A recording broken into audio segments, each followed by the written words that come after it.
As you know, we have a full agenda in front of us, and I now call this meeting of the General Committee on Democracy, Human Rights and Humanitarian Questions to order.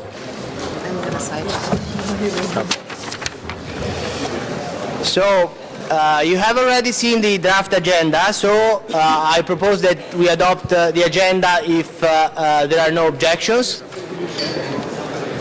So, the agenda is adopted. We shall now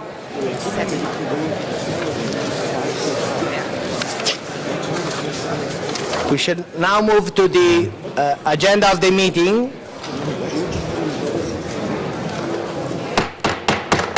Colleagues, take your seat.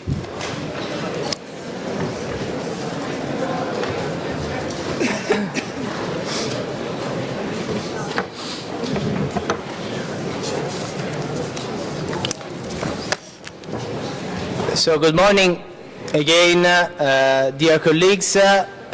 We open this session of the winter meeting of the OSCE Parliamentary Assembly with the session of the third committee, which, as you know and as you can see from the agenda, will begin with my opening remarks, and then most importantly we will have a special debate on freedom of the media, and many of the speakers are already on the podium, as you can see. I'm happy to open this meeting also knowing and letting you know that this will be, as chairman of this committee, my last meeting, because as you know, in politics things change quite rapidly, and we have upcoming elections in Italy, and I just wanted to let you know that it's been a pleasure to work in the Assembly over these years, both in the Assembly as such and in this committee, and I hope that some of the issues and of the things that I've tried to put on the agenda of this committee and of the Assembly in general will remain as part of our work, starting also with this tradition in the winter meeting to have a debate that would focus on a general theme, as we did last year on prison conditions in the OSCE area,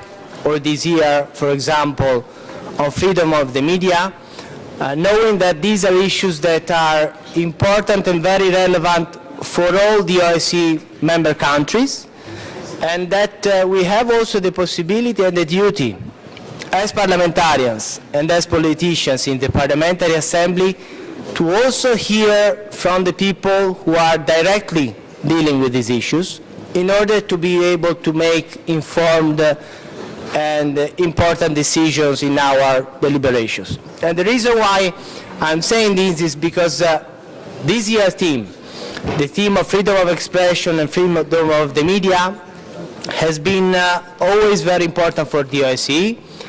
Last year, the Irish chairmanship of the OSCE put this theme as one of its priorities in the field of human rights and the human dimension. Unfortunately, we have to recognize that during the ministerial meeting in Dublin, the Ministerial Council was not able to adopt a resolution, to adopt a decision on the issue of freedom of the media. And that is also why I decided to continue to keep our Assembly working on this issue, not to give up, not to accept the defeat that last year happened at the governmental level, and to try to keep the debate alive, to make sure that this fundamental freedom, which concerns the possibility for citizens, but also for activists and also for politicians in many countries to express themselves and to put forward their ideas, is not forgotten. And as you can see from the program, we start this debate hearing from the person that in the OSCE area and in the OSCE structure has a direct competence to deal with freedom of the media. I'm talking about Ms. Dunja Mijatovic, who has been working tirelessly over these years on this issue. And last week, actually, she organized in this very room, in this very building, an important conference which I also attended with some other colleagues of the Parliamentary Assembly specifically on the situation of the Internet and freedom of expression on the Internet.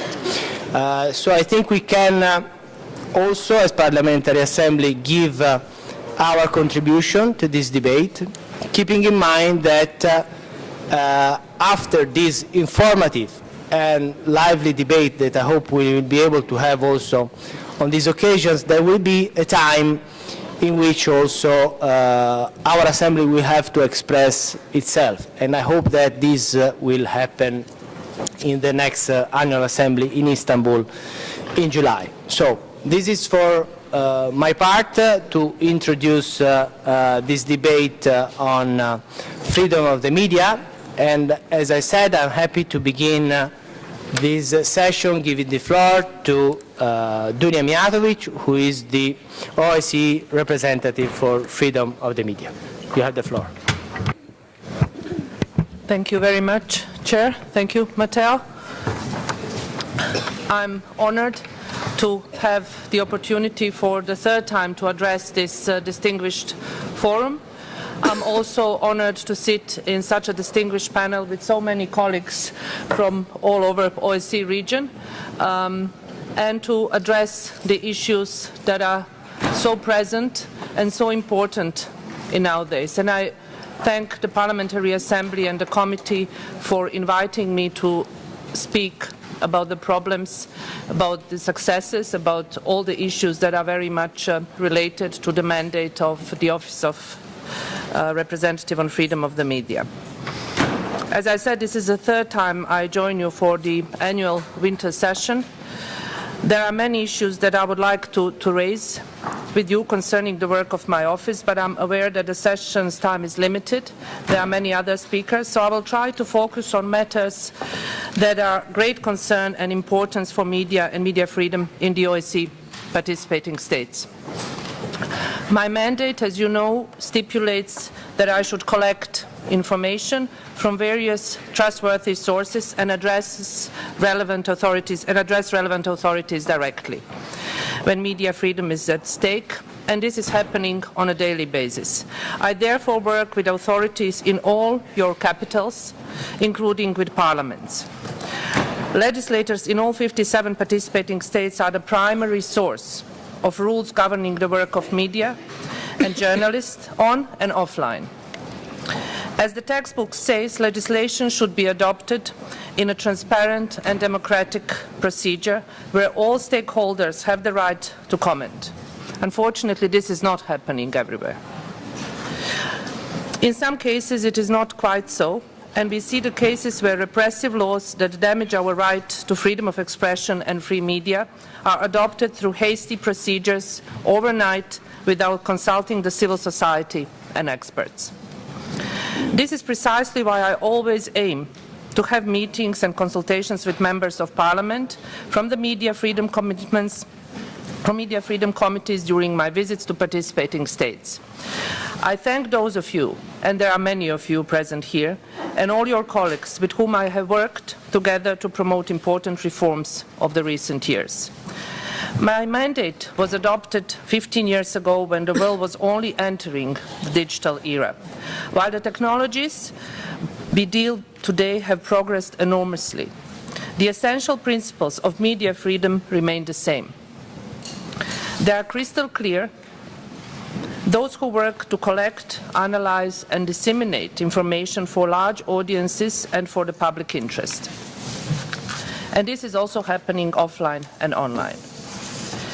In 2004, in Sofia, the participating states explicitly adopted a provision that stipulates, and I will quote here, "The OSCE representative on freedom of the media will continue an active role in promoting both freedom of expression and access to the Internet.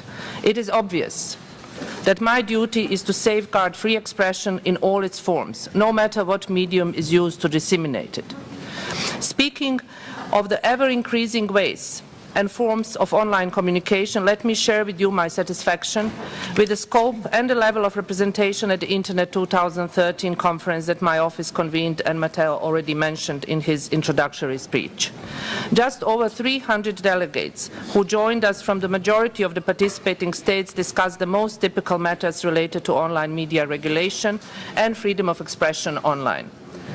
The topics ranged from the use of social media for reporting to hate speech online, the future of the copyright in the digital age, and the new media policies on the web. This event allowed us to produce a set of important principles and recommendations that will be used as a basis for future project work of my office and its partners throughout the OSCE region.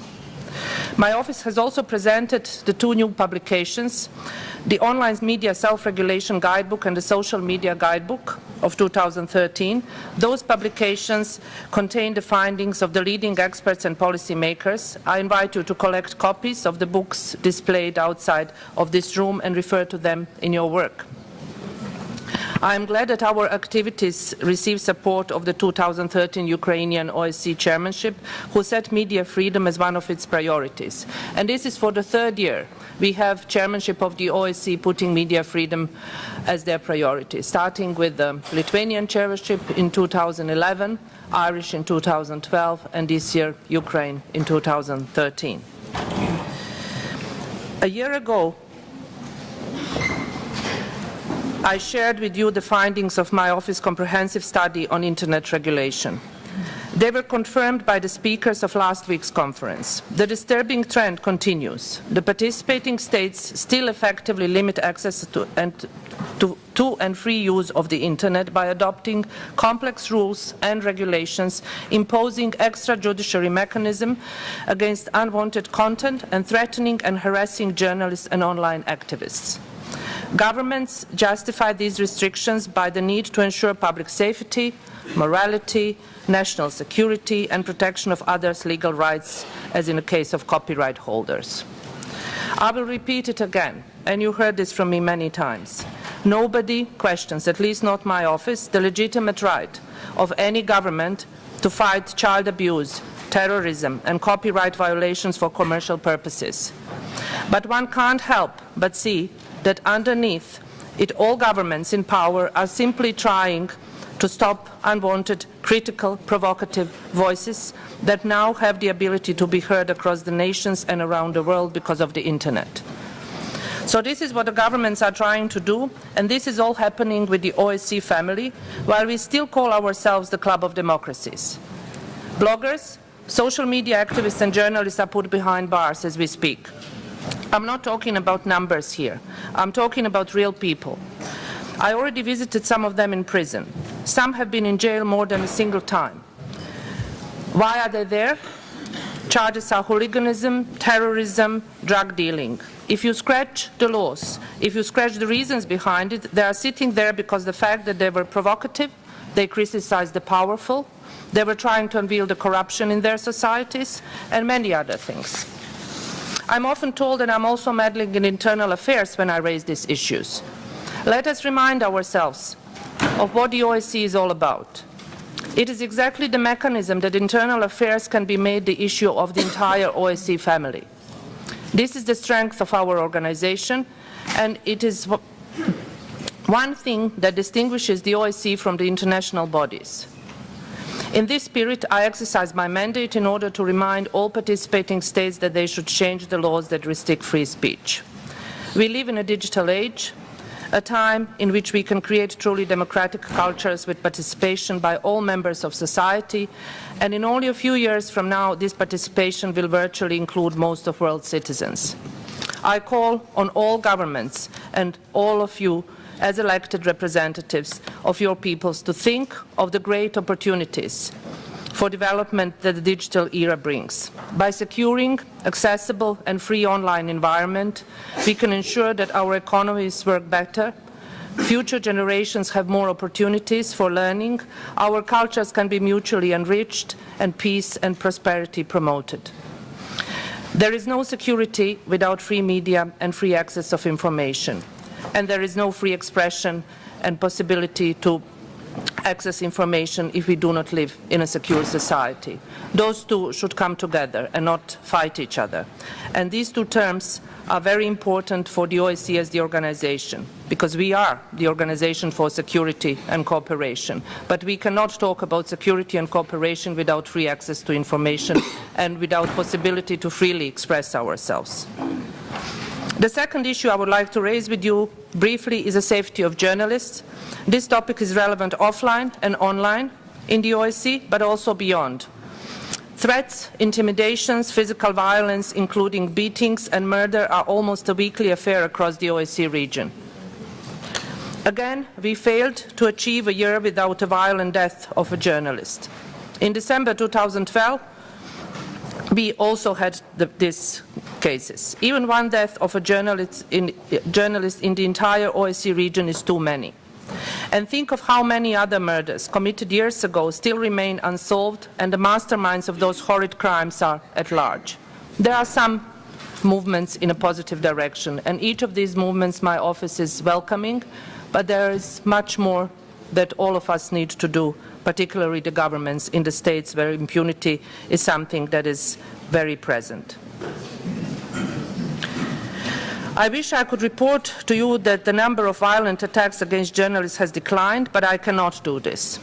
While we see some governments take proactive steps to create safer conditions for reporting, many still could do a lot more to condemn and vigorously investigate these crimes. Allow me to emphasize, and this is a key for understanding my role and the mode of operation of my office, that I and my colleagues pay equal attention to violations of free expression in all participating states. That means that we do not seek to achieve geographical balance in the amounts of criticism directed, as we say it here, to the east and west, but address all problems everywhere equally, allocating the resources and the efforts necessary to solve these problems. I assume that many of us in this hall do not like dealing with journalists and the media in general. Journalists may misquote you, they may provoke you with their questions, they may infringe on your privacy, or just be irritating. Most of us have learned to live with it, and we need to have a thick skin, so to speak, having realized that this is part of our faith in democracy, to have a higher level of tolerance when it comes to public scrutiny. Of course, journalists themselves need to have the responsibility to protect the culture of objectivity and to report accurately, fairly, and in good faith. But even without being professional, and this is my personal opinion, in all cases continuing the embarrassing practice of violence and intimidation against journalists can only take us back to the past times of fear and repression. It is true that many of us who live in democracies do not always appreciate the importance of our freedoms, including the freedom to speak and to write, until it's too late. Just before I finish this introductory speech, I would like to reiterate my firm belief that freedom must be given to media before expecting responsibility from it. In a healthy democracy, journalism cannot be a tool of vicious powers, but rather an independent arbiter raising its voice when freedom is threatened. In a level playing field, without any government interference in competitive markets, journalism can serve its noble cause of the public watchdog and can effectively regulate itself. I would like to thank you for your time, support, and cooperation. I appreciate your consideration and your wisdom when adopting the laws that can affect free speech across the OSCE region. I will continue to work with my team on the issues of our common concern. I will continue to assist you and engage all of you, but I will also 7 participating states of the commitments that they voluntarily agreed upon. Thank you very much.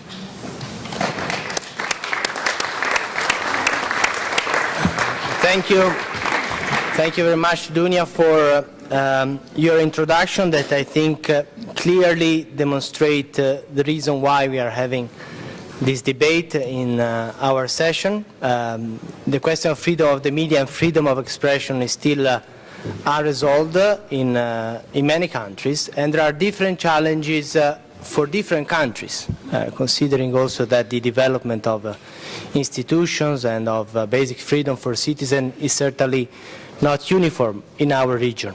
But it is for this reason that I asked the next speaker, who is Dr. Karin Deutsch-Karlekar, and who is the project director of the Freedom of the Press Freedom House publication, to give us an overall picture of the situation of the freedom of the media and freedom of the expression in the OSCE region, so that every one of us feels that we are part of this debate, because this is an issue that we need to tackle in every country at different levels with different priorities, but it's important to keep in mind that we need to, everybody needs to deal with this problem for the present and also for the future, considering the challenges that, for example, the development of the internet is posing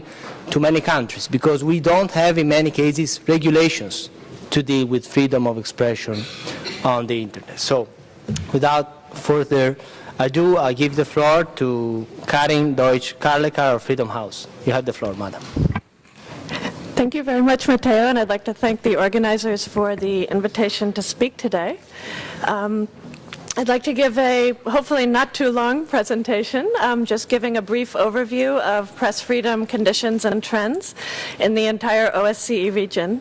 As Matteo said, I am the project director of Freedom House's annual Media Freedom Index, which has been produced now for the last 32 years. And the purpose of the index is to assess on an annual basis the level of media freedom in each country. So this covers print, broadcast, and increasingly internet media freedom. And we try and analyze the events and developments of each calendar year. We have a methodology which we use to rate every country on the same scale, which is divided into three categories: legal, political, and economic. And within those categories, we have a set of 23 methodology questions and 109 indicators. So the index really looks at the entire enabling environment for media freedom, looking at the legal laws and regulations and how they're used against media. We look at instances of editorial pressure, censorship, and violence against journalists. And we also look at the economic structure of the media and how that can impact freedom. So we look at issues of transparency, ownership, and concentration, and sustainability.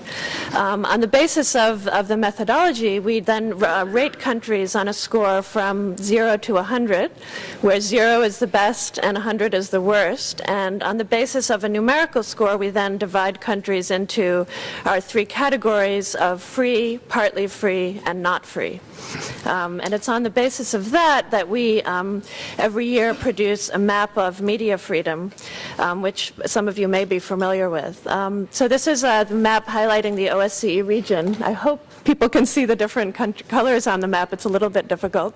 But really within the OSCE, which covers about a third of the countries we cover worldwide, we have an incredibly broad range of media environments. So it actually ranges from the best countries scored overall in the world in Scandinavia to some of our worst rated countries in the world, including several of the countries in Central Asia.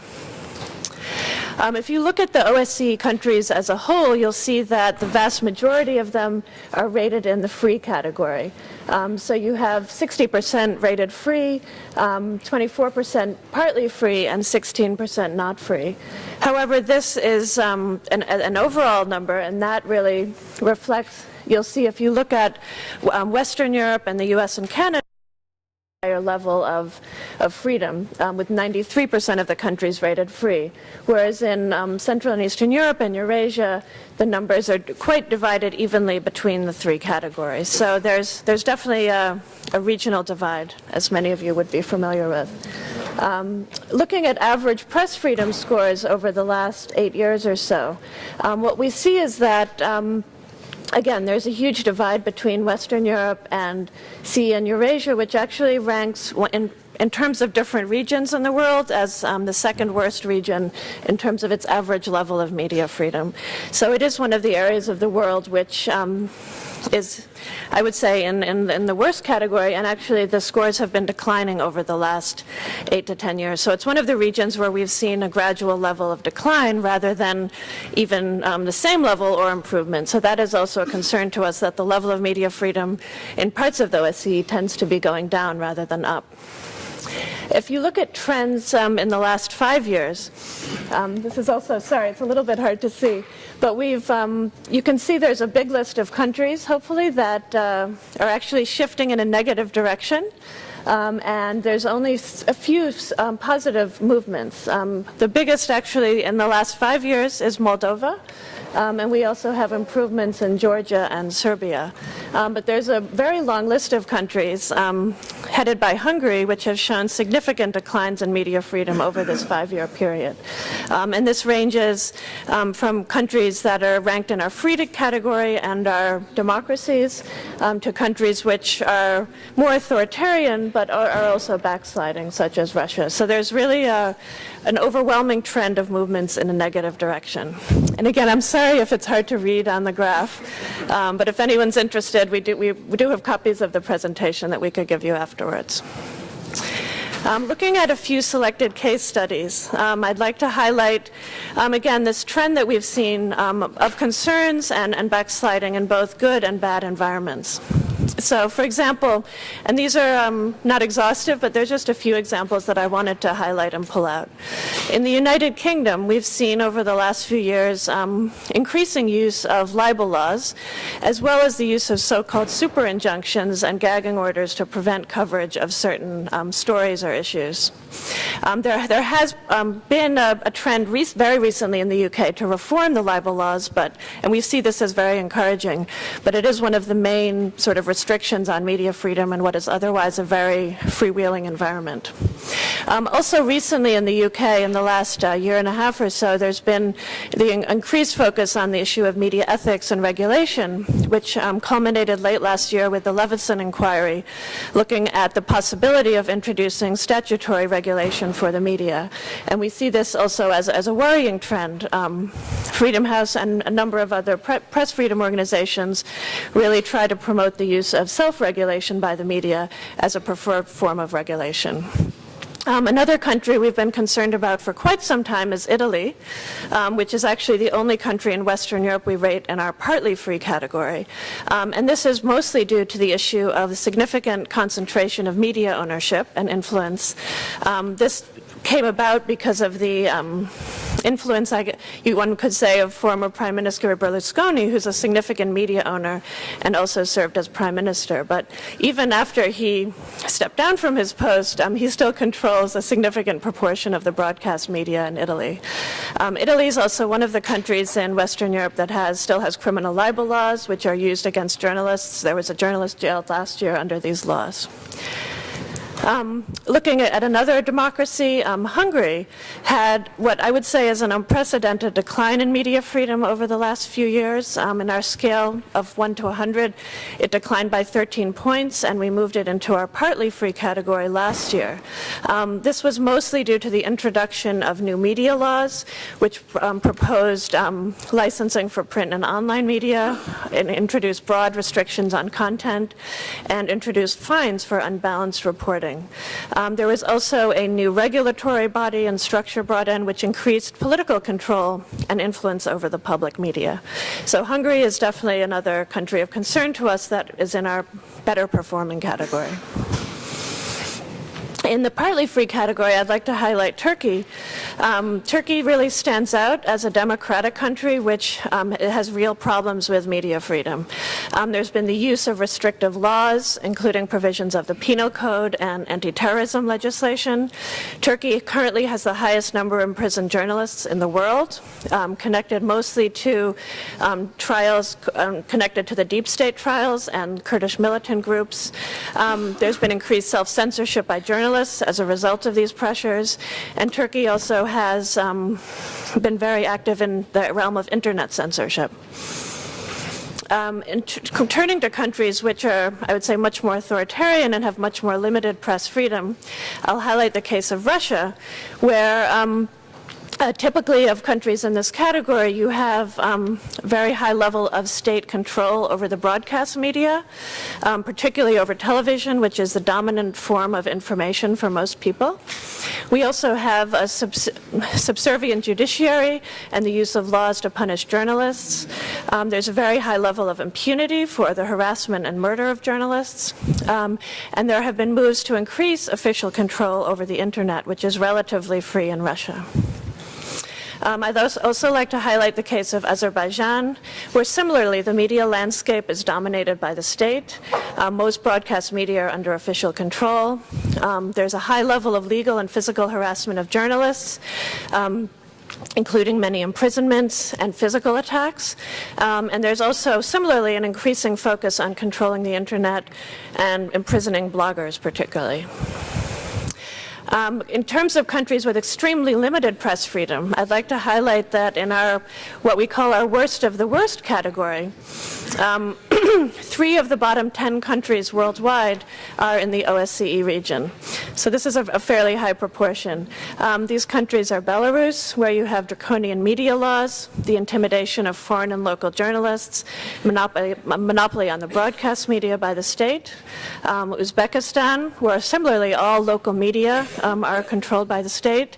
The insult of the president is punishable by up to 5 years in prison, and there are very few independent journalists able to operate in the country. And Turkmenistan, which ranks in second to worst worldwide, where you have an absolute monopoly on national media, extra-legal threats against journalists and harassment, and very restricted access for foreign correspondents.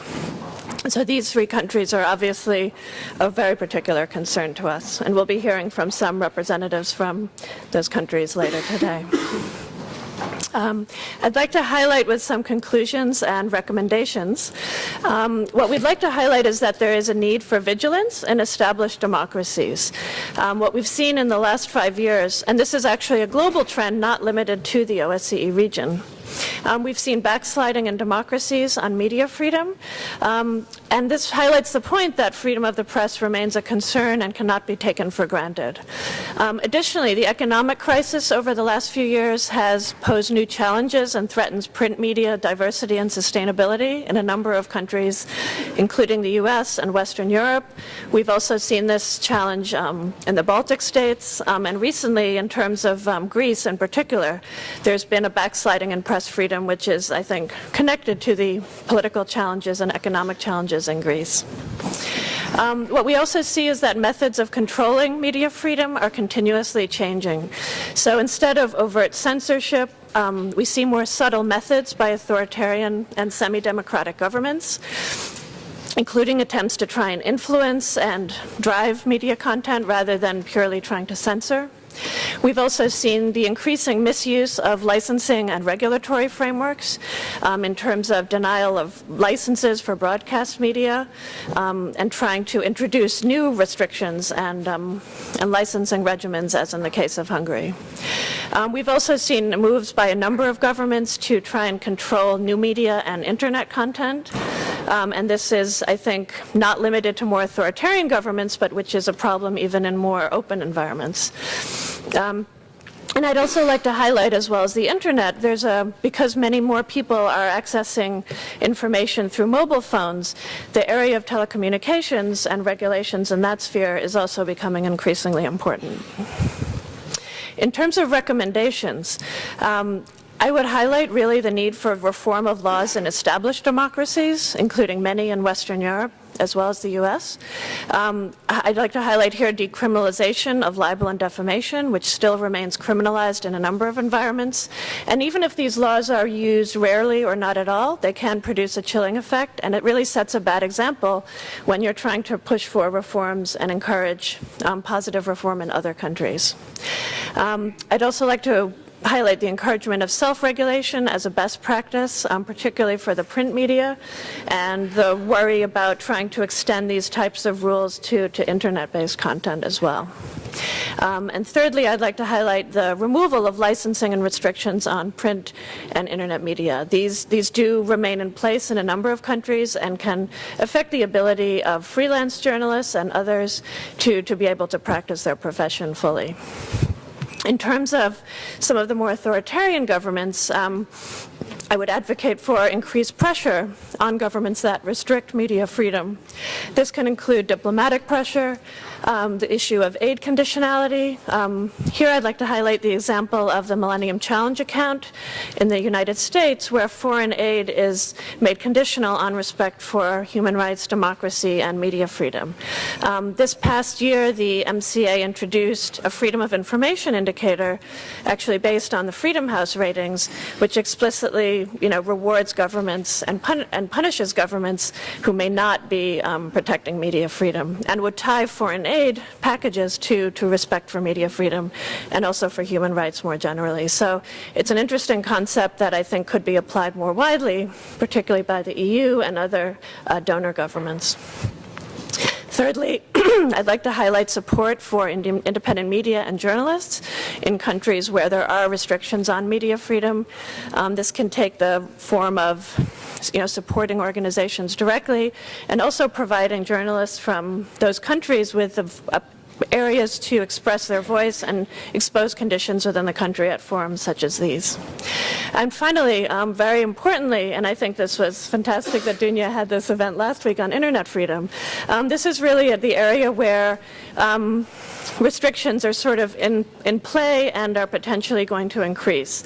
And it is also the area where there's relatively more freedom than in other forms of media. So I think it's very important to keep the focus on maintaining the internet as an area relatively free of state control. As I also mentioned, the use of telecommunications and mobile phone networks is also very important to keep as a relatively free form of medium. So I'd like to end my presentation there and not take up too much time because I'd like to leave more time for a discussion and debate. Thank you very much for your attention, and I'm happy to talk to anyone later or answer any questions that anyone may have. Thank you. Thank you. Thank you, Karen. And colleagues, I think you have seen that the broad range of countries and the extent of this presentation probably will offer you also the opportunity to intervene into this debate and to report maybe on the situation in your country if you have a different view or if you have some information that you would like to share with all of us. I think would be very important, and for this reason I want to tell you that you can already sign up for speaking during the general debate that will follow this presentation here at the Secretariat. We now move to the next speaker, and I'm happy to give the floor to Ms. Tamara Kaleyeva, who is president of the Adil Sots Freedom of Speech Foundation from Kazakhstan. Tamara, you have the floor. Спасибо. Я, во-первых, благодарю за то, что ситуация со свободой слова в Казахстане включена в повестку сегодняшнего заседания, потому что это очень актуально для нас. Конечно, мне бы хотелось рассказать об успехах и достижениях, которые демократический Казахстан имеет на пути укрепления конституционных гарантий свободы слова. Но, к сожалению, факты не позволяют этого сделать. Факты говорят о том, что ситуация сейчас в стране просто критическая.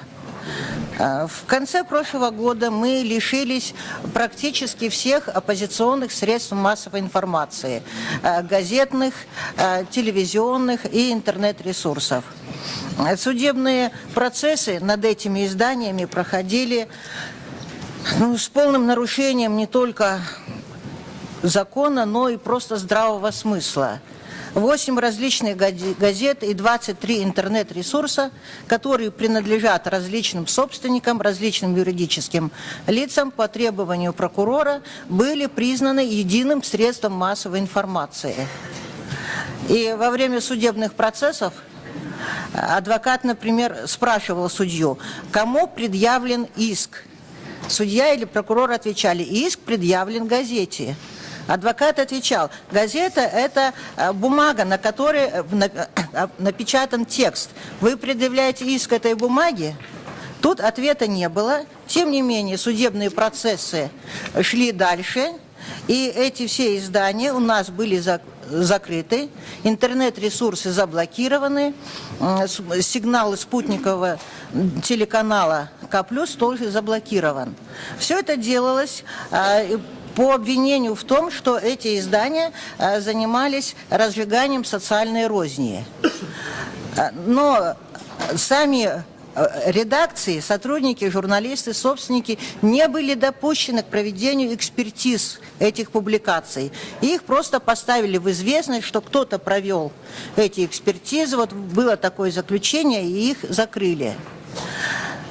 К сожалению, это не единичные, эти факты, они вписываются в общую тенденцию.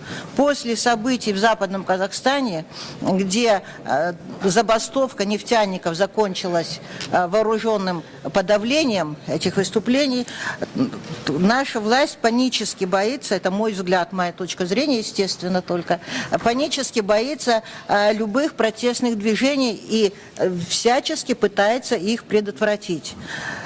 Если эти издания, вот в том порядке правосудия, о котором я сказала, были закрыты все-таки через суд, то вот уже другая газета, которая писала о протестных движениях в Центральном Казахстане, она называется «Молодежная газета», она была уже закрыта просто приказом Министерства культуры и информации.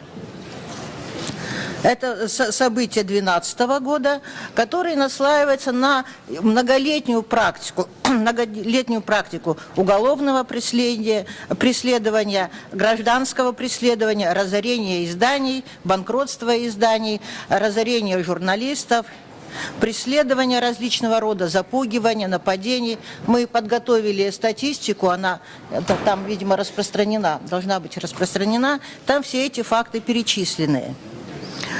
И все это, естественно, является следствием нашего законодательного регулирования.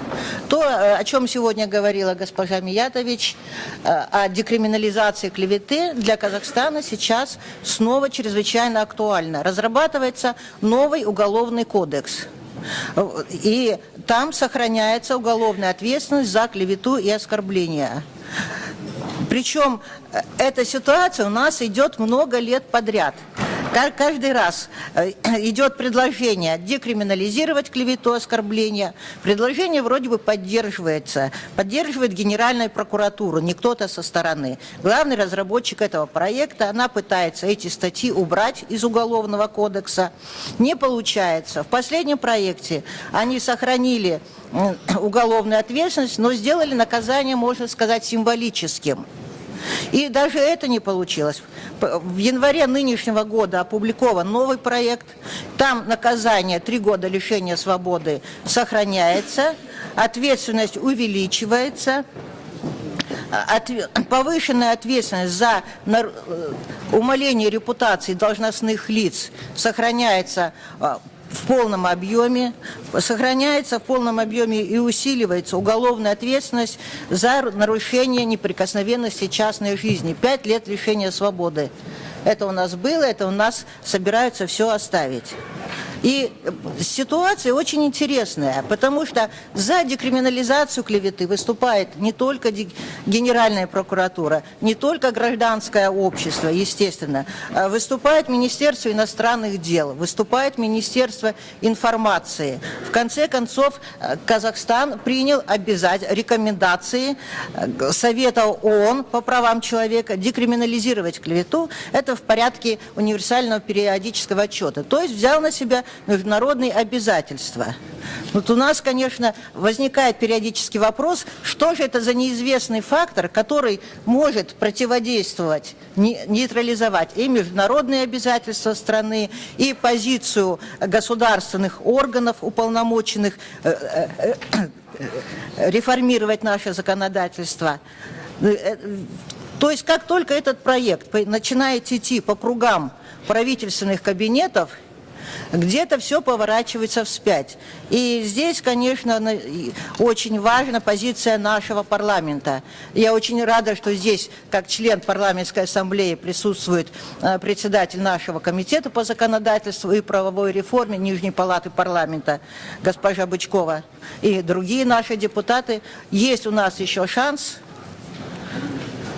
хотя очень небольшой, если судить по многолетнему опыту, и мы очень надеемся, что поддержка ОБСЕ, поддержка наших депутатов сможет как-то эту ситуацию принципиально решить.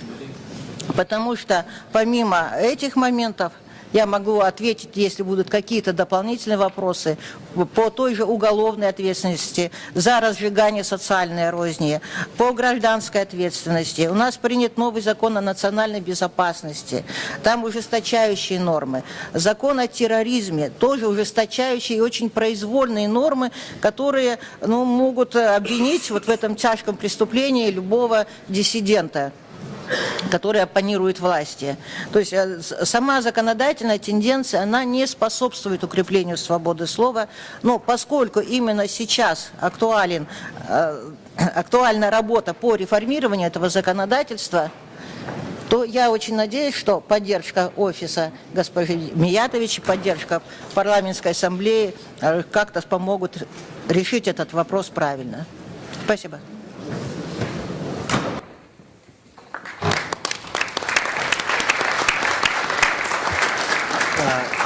Thank you, Tamara, for your presentation, and I think the fact that you have been invited also to speak at this session is by itself a sign that we are willing to cooperate with you, and certainly with the colleagues from Kazakhstan who are very active in our Parliamentary Assembly, and with the authorities to make sure that we can make progress in your country as well as in many others that we have already discussed about today. We now move to the next presentation, who will be given by a person who I already know because I met her not long ago. It was last September in Belarus when we had our mission for the election of observation upon the invitations of the Parliament of Belarus and of our colleague Viktor Guminsky, who is here with us today. I'm talking about Ms. Zana Litvina, who's the chairperson of the Belarusian Association of Journalists, who does a very important job, certainly, in Minsk to make sure that this goal of media freedom and freedom of expression is fulfilled in her country. So you have the floor, madam. Добрый день. Первое, я хочу очень искренне поблагодарить за эту возможность выступать в таком зале, где столько законодателей с десятков стран мира. Для меня это высокая честь. И самое главное, наверное, это не столько рассказать о своих страданиях независимой журналистики Беларуси, сколько, наверное, быть понятыми и быть услышанными. Это самое главное. Для белорусских журналистов это как испытание, каждая избирательная кампания. Прошлый год – это год проведения выборов в парламент. И я должна абсолютно открыто сказать, что вот как раз эта избирательная кампания, в отличие от президентских избирательных кампаний, не была критической для прессы. То есть у нас не была задействована пропагандистская машина для дискредитации, масштабной дискредитации оппонентов. У нас не формировался образ врага из этих оппонентов. Но мы пришли еще к одному выводу, что средства массовой информации в Беларуси не могут выполнять функцию платформы, на которой презентуются избирателю избирательные программы кандидаты в депутаты. Мы тоже констатируем, что СМИ как фактор влияния на общественное мнение, на итоги выборов в Беларуси, этот фактор падает. Наши проблемы скорее носят такой хронический, системный, затяжной характер. И, наверное, одна из главных проблем – пусть она не очень, может быть, кому-то покажется массовой, это проблема уголовного преследования за журналистскую деятельность. В прошлом году, в середине года как раз, было возбуждено 3 уголовные дела по отношению к журналистам. Одно из них, слава богу, через 2 месяца после возбуждения было закрыто. Это дело по статье «Оскорбление представителя власти» и закрыто из-за отсутствия доказательств преступления. Второе уголовное дело и арест Антона Суряпина. Антон Суряпин – это студент, 20-летний студент Института журналистики университета.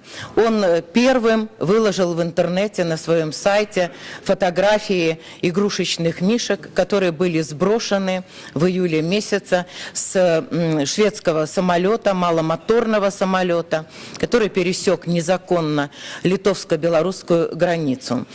Этот арест Антона международная организация Amnesty International назвала самым абсурдным арестом прошлого года.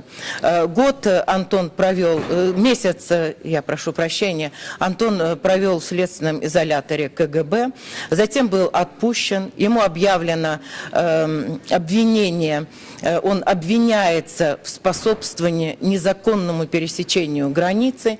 На сегодняшний день у него есть возможность продолжать учебу, но обвинение не снято и подписка о выезде не отменена. Больше всего нас тревожит судьба нашего коллеги, это Андрея Почобута. Это белорусский журналист, но журналист, который работает в газете «Выборчий», в польском издании. В середине года повторно было возбуждено уголовное дело по статье «Клевета в отношении президента».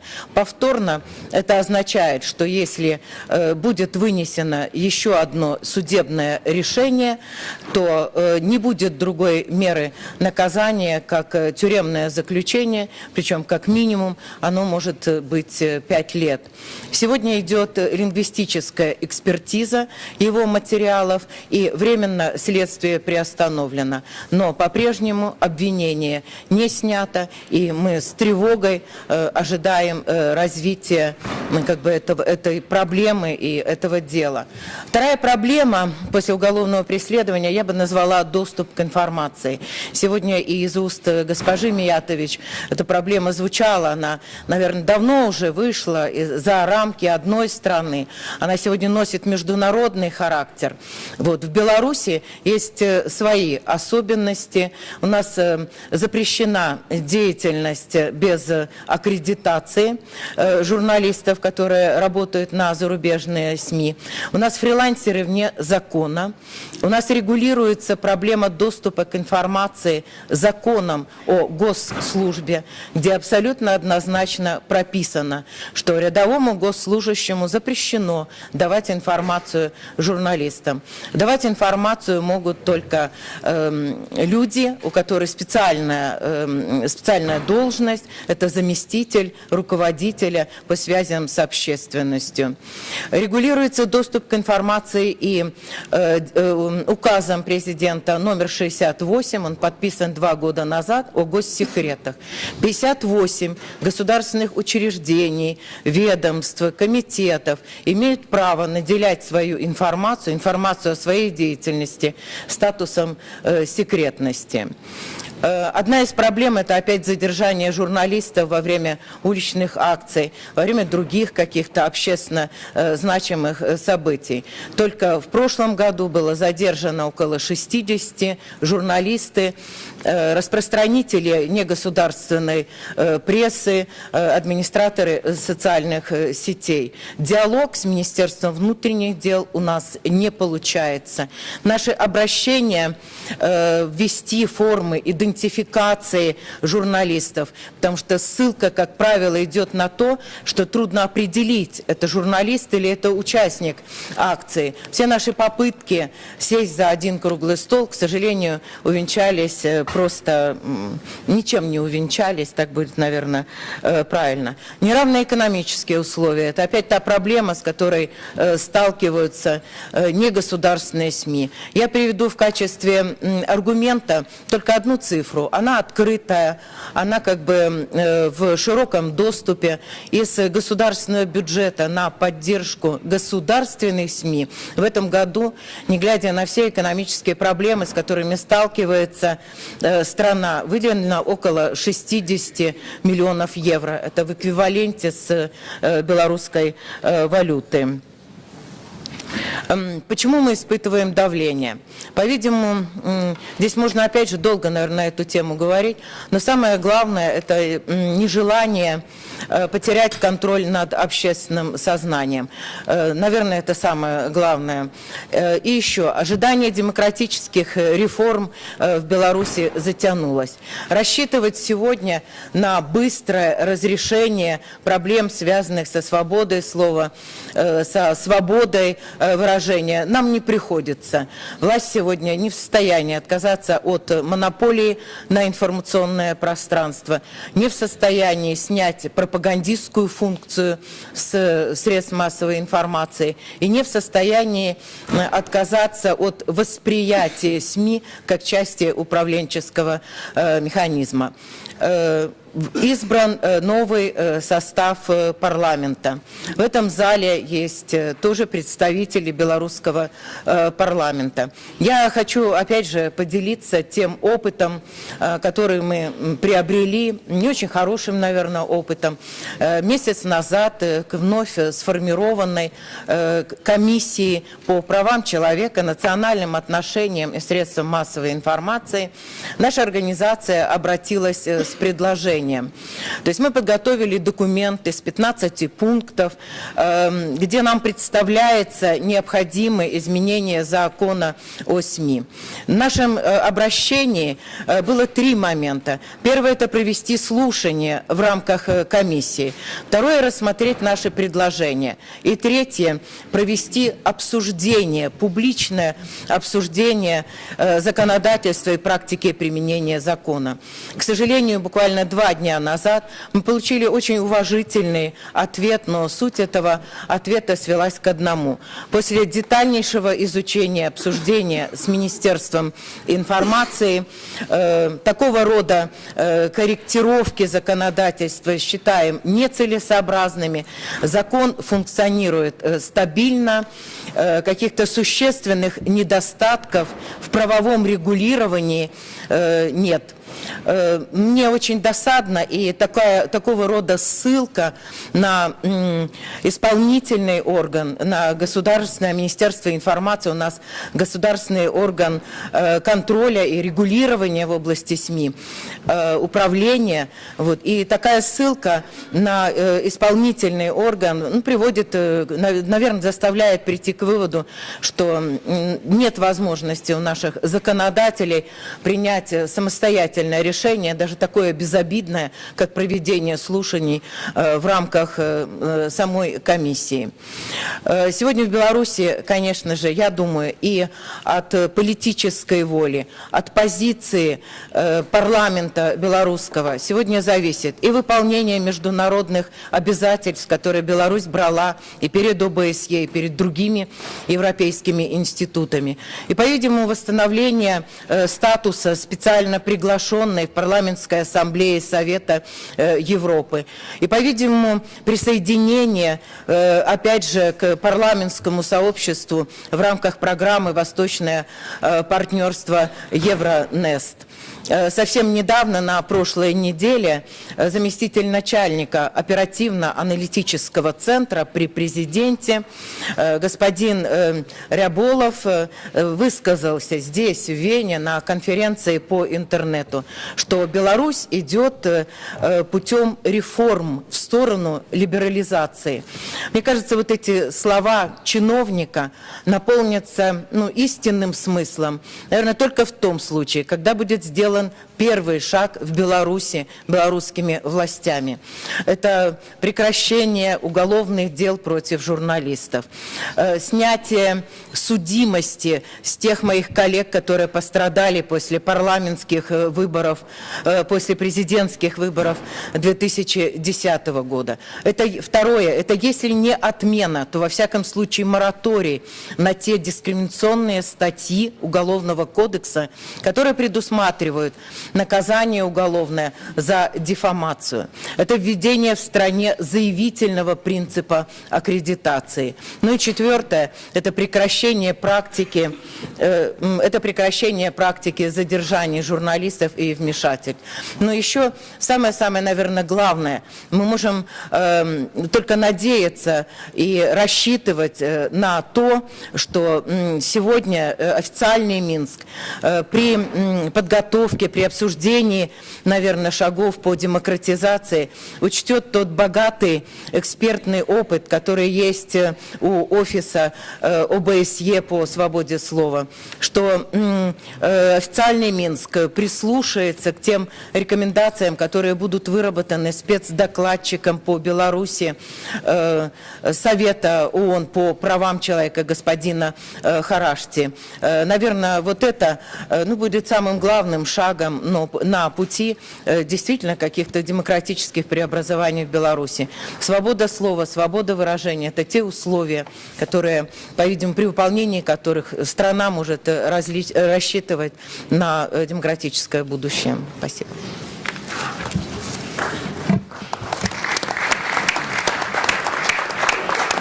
Thank you, Ms. Litvina, also for touching so many issues in such a short time.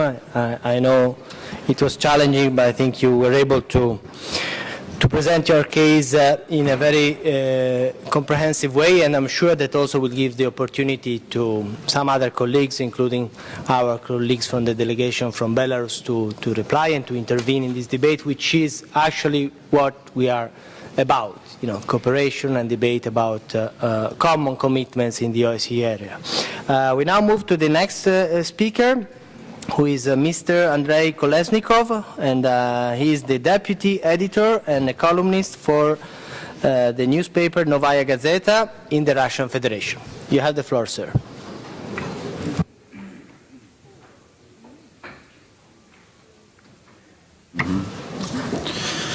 Thank you very much for the very possibility of freely speaking, but I'll speak in my native language because it's not politically correct in my motherland to speak English when we are in the circle of the enemies, especially the United States of America. It was a joke. Тем не менее, я действительно поговорю по-русски.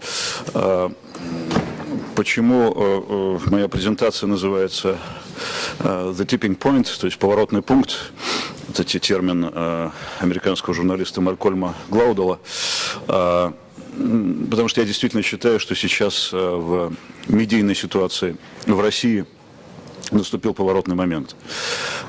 Свобода слова, свобода медиа в России нет, но тем не менее информация распространяется абсолютно свободно, и те, кто хотят ее получить, получают благодаря тому, что изменились технологические средства доставки информации, и прежде всего благодаря тому, что в России за последний год пробудилось гражданское самосознание. Появились читатели информации и появились новые производители информации. Это абсолютно беспрецедентная и новая ситуация. Я хотел бы посмотреть на ситуацию с более широкой точки зрения, не только с точки зрения законодательного регулирования СМИ, а не только с точки зрения ситуации в печатной прессе, в телевизионной прессе и так далее. Это все как бы частности. Есть очень серьезные моменты, связанные с общим фоном, изменившимся в России. Прежде всего, за последний год в России появился спрос на демократию. А спрос на демократию включает в себя спрос на свободную информацию. Тот самый средний класс, который был, по сути дела, основой того политического режима, который сложился в нулевые годы в России, та самая прагматичная социальная страта, для которой важнее всего было получать нормальный доход, отдыхать за границей, заниматься, так сказать, когда собственным бизнесом, но в большей степени служить на государство, жить спокойно и стабильно, неожиданно обнаружил, что его благосостояние, чисто экономическое, зависит от политической среды, от степени ее демократичности. Отсюда возникший запрос на политическое представительство, на участие в политике, на свободу слова и на свободу прессы. То, что произошло в последний год, это не столько политический запрос новый, сколько этический. Первые митинги российские в декабре 2011 года были связаны с этическим неприятием того, что делает государство. Отсюда возникновение нового запроса на честные выборы, на честное поведение публичных политических и общественных фигур и на честные медиа, на честное распространение информации. Честность здесь ключевое слово. И все эти вещи очень тесно связаны. Свободные выборы невозможны без контроля со стороны средств массовой информации. Честное поведение политиков невозможно без контроля со стороны средств массовой информации. Только последний месяц, последние месяца два обнаружили совершенно блестящие примеры того, как гражданское общество может контролировать власть, даже при том достаточно жестком политическом режиме, который существует в России. Вы, наверное, знаете, что вчера и сегодня свои мандаты собираются сдать уже несколько депутатов Государственной Думы, ровно потому, что в отношении них производились частные, я бы сказал, народные расследования, когда блогеры обнаруживали недвижимость за рубежом у депутатов, когда блогеры в течение нескольких дней обнаружили массу нюансов, связанных с плагиатом в депутатских диссертациях. Это дискредитация государственной власти, хотя она сама себя дискредитировала, благодаря тому, что в России появилась новая ситуация с распространением информации. И здесь мы... Да, ну это, в общем, на этом слайде примерно то, что я уже успел сказать. Значит, здесь мы имеем ситуацию совершенно новую. Ну, я немножко позже вернусь к этому. Значит, какие проблемы и ловушки существуют в нынешней ситуации со средствами массовой информации в России? Значит, системные средства массовой информации, я не имею в виду блогеров, я не имею в виду социальные сети, находятся под тотальным государственным контролем. Даже если средства массовой информации не принадлежат впрямую государству, они на самом деле являются квазичастными, потому что их владельцы в силу устройства бизнеса в России вынуждены учитывать мнение государства. Иначе они перестанут быть владельцами этих средств массовой информации, тем более если это значимые средства массовой информации. Число, собственно, независимых демократических изданий чрезвычайно мало в России. В каждом регионе Российской Федерации своя ситуация со средствами массовой информации. Те демократические средства массовой информации, которые, в общем, могут считать себя более-менее свободными и находящиеся в Москве, регион их покрытия – это Москва и есть. Москва, Московская область, Петербург, в лучшем случае. На самом деле их нельзя считать федеральными средствами массовой информации. Хотя это очень качественная пресса, очень похожа на нормальную западную прессу. Из других негативных трендов это замена свободы прессы на свободу подглядывания и свободу заказного материала.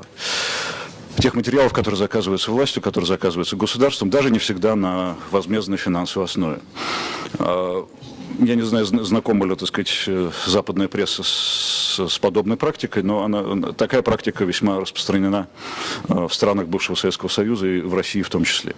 Я не буду называть конкретные издания, чтобы не обижать, так сказать, коллег. Ну и, собственно, из негативных трендов это некоторый такой закат расследовательской журналистики, закат watchdog media, но этот закат компенсируется тем, что, как я уже сказал, в России появляется гражданский контроль, блогерский контроль за государством, за властью. Значит, какие преимущества в нынешней ситуации? Синергетический эффект от взаимодействия независимых средств массовой информации и блогеров, дающий прекрасный эффект. И, значит, синергия происходит еще и с общественными движениями, с протестным движением и так далее, и так далее. Один из примеров последних – это соучастие средств массовой информации, соучастие блогеров, соучастие гражданского движения в ситуации вокруг 31-й больницы в Санкт-Петербурге, откуда хотели выселять детское онкологическое отделение уникальное, для того, чтобы лечить в этой больнице судей Верховного и Высшего арбитражного суда, которые должны у нас переехать через некоторое время в Санкт-Петербург. Это, опять же, был чисто этический протест. Здесь не было политики. Здесь было отвращение перед тем решением, которое приняла власть. И это отвращение поддержали средства массовой информации, усилили эффект, и власть в данном случае приняла решение не выселять это самое онкологическое отделение из больницы. Это успех, безусловный и очень большой успех гражданского общества в России. Быстрое и неконтролируемое распространение информации. С этим ничего сделать нельзя. Никакой контроль, который, так сказать, возможен со стороны государства, сейчас в России не в состоянии удержать вот эту волну гражданской журналистики. У этой журналистики нет заказчиков. Потому что у нас очень популярно, как в любой авторитарной стране, кивать на то, что у любой информации есть некий заказ, в основном из-за рубежа, от каких-нибудь там заокеанских хозяев и так далее. Нет заказчика у этой информации. Те же самые разоблачения, не побоюсь этого слова, депутатов Государственной Думы, это результат работы, например, блогера по имени доктор Z. Никто не знает, как его зовут, хотя мы брали у него интервью, наша газета. Это физик, специалист по теории струн, работающий в одном из испанских университетов, у которого чисто этические мотивы его деятельности. Он находит недвижимость, он находит плагиаты в диссертациях и так далее, и так далее. Это тот самый запрос на честность, о котором мы говорили в начале, и тот запрос, который становится массовым в Российской Федерации. Соответственно, свобода сети в данной ситуации – это главный пункт того, что происходит в средствах массовой информации. Я большой поклонник печатной прессы, я человек старой журналистской формации, но я понимаю, что социальные сети, социальные медиа сейчас играют огромную роль, и мы можем взаимно помогать друг другу. Мы системное средство массовой информации, которое работает как нормальная популярная газета, должны помогать блогерам и социальным сетям, они должны помогать нам, что, собственно, и происходит.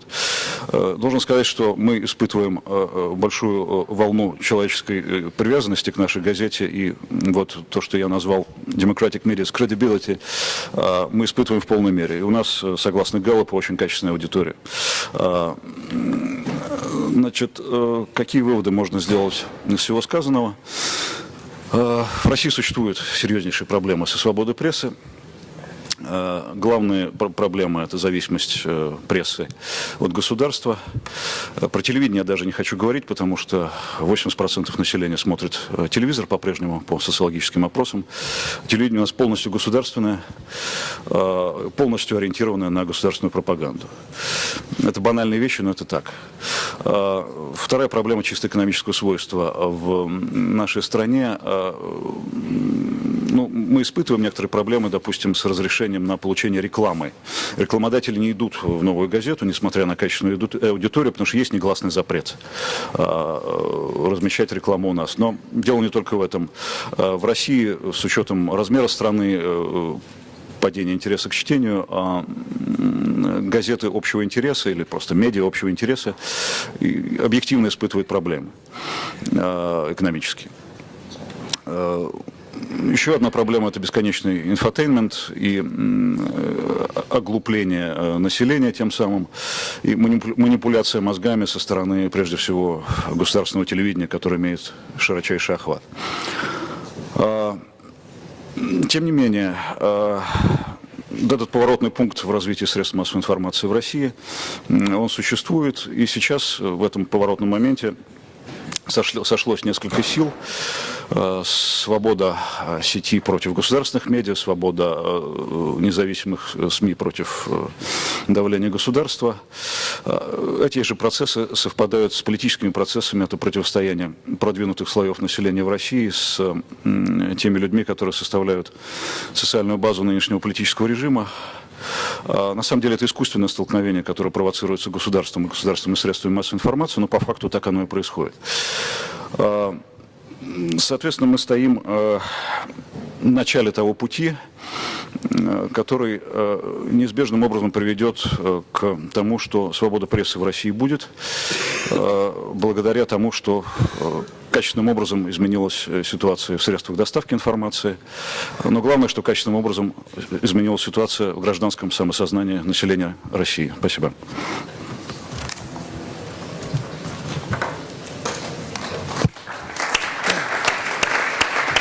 Thank you very much, Mr. Kolesnikov. Very interesting presentation. There are, as you can see, colleagues, different countries, different situations, different problems, and we have to take every situation carefully and with, using also the contribution of people who are working every day into this field. And talking about different situation, we move to the next speaker before opening the floor for the debate. And actually, I have already a list of around 10 colleagues who have signed up, so I will ask you also to be concise in your statement to give the opportunity to everybody to speak. And I'm giving the floor now to Mr. Christian Mir, who is the Executive Director of Reporters Without Borders in Germany. You have the floor, sir. Thank you. I would like to thank you first for to the organizers for the possibility to give you So I would first like to thank you, the organizers, for the possibility to give you a spotlight on the media freedom situation in Germany, and would like to start with a question to the audience, to all of you. I would like to know, imagine this title has been published in German media, how this should be punished. I think it's quite obvious. You see the Pope, and imagine Germany still is a more or less Christian society, so the Pope has quite a strong importance still for lots of German people.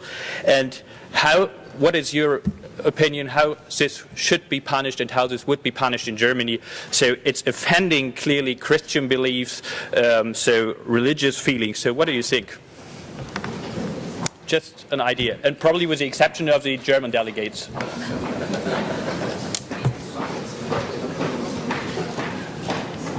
So you don't have any idea? Okay. They'll make questions afterwards, don't worry. Okay, probably afterwards. Yeah, so actually it hasn't been punished, even if it's really strongly offending. I think I don't have to explain the tablet because I think it's pretty obvious. It's the first title is the Pope with, a pissed Pope.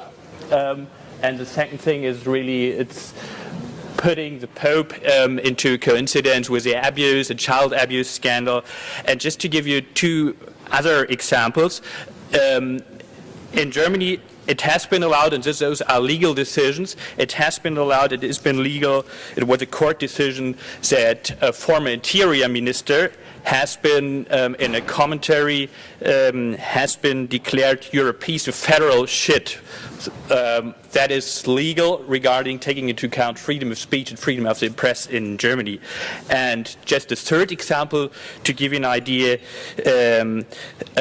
which was a decision by a German court, the CSU, which is actually an important German party, a governing party, and there was a court decision that you are allowed to write as a journalist. The CSU, which is really a governing party, is the NPD, which is actually the most important fascist, the Nazi party in Germany. You can't say as a journalist in a commentary, so the governing party is the most important European fascist party. that is actually legal and allowed as a journalist. And I think that gives you an idea already about the situation, the freedom of the speech. We are quite tolerant regarding freedom of speech and freedom of the press. What are you allowed to say? And I think this is actually reflected by several independent observing organization. As Freedom House, in Deutsch, I just put the world map and with the position of Germany, and Freedom House describes Germany as a free country, and my own organization, Reporters Without Borders, it's a free country when you see the white countries. So what I will talk about is more or less a complaint on a very, very high level when I talk about some problems. So our comparative rule, just to make this clear, aren't the countries, the stories we heard about, Russia, Azerbaijan, Kazakhstan, where there's really a bad situation regarding press freedom, but Finland, Iceland, Norway, Sweden, yeah. I think the main pillars are the high grade of freedom of the press we are enjoying in Germany are a strong rule of law and an economic model which is working but a bit shrinking. And I think it's important to mention here that the strong rule of law, the high grade of press freedom we in Germany enjoy is more a result of independent court decision and a functioning rule of law and less a result of strong media laws, press freedom laws. It's a tradition of court decisions which in the history more or less laid down the fundamentals for high independence of press freedom. And the economic model, I think it's worth to mention. I think it's worse. We have a strong advertising market still in Germany, even if it's shrinking. And I think it was interesting what Andrei said regarding to Russia, and I know the situation in other post-Soviet countries. We have really a low percentage of state ads in the advertising market. And just to give you an idea how the economic model of main newspapers in Germany is working, we have probably some of you know the advertising circulation spiral, and traditionally we have 1/3 of the income came from circulation and 2/3 income came from advertising. It has changed in the last year due to the financial crisis, due to media crisis, due to some overall developments that it's now half-half, but it's still working more or less good. And the TV market is one of the most competitive in the whole world. And just to give you an idea, more than 90% of the households in Germany have cable or satellite access. And I would like to give you an idea of the most important milestones regarding the court decisions. I won't give you in detail the whole decisions, but just the main messages regarding press freedom situations, why those decisions really laid the pillars for the high grade of press freedom we enjoy. There was just recently in November a very important decision of a lower court in Dresden regarding the Saxony corruption quagmire.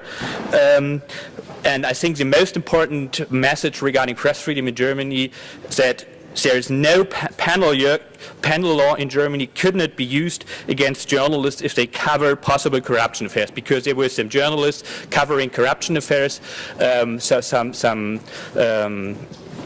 some people were involved, and it's not allowed to use penal law against journalists. I think there was a clear message of this court decision. The second was a data retention decision in 2010, where Germany wanted to apply the EU rule regarding data retention, and the federal court actually overturned a law which would have allowed to store data for 6 months, and they said that's illegal.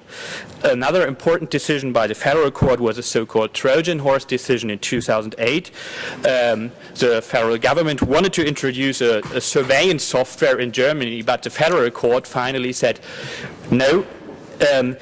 It is allowed to use, but under very, very, very high conditions. But until now, programmers and hackers weren't able to fulfill the high conditions our federal court defined. So it's nearly impossible. So until now, a Trojan horse is not really possible to use.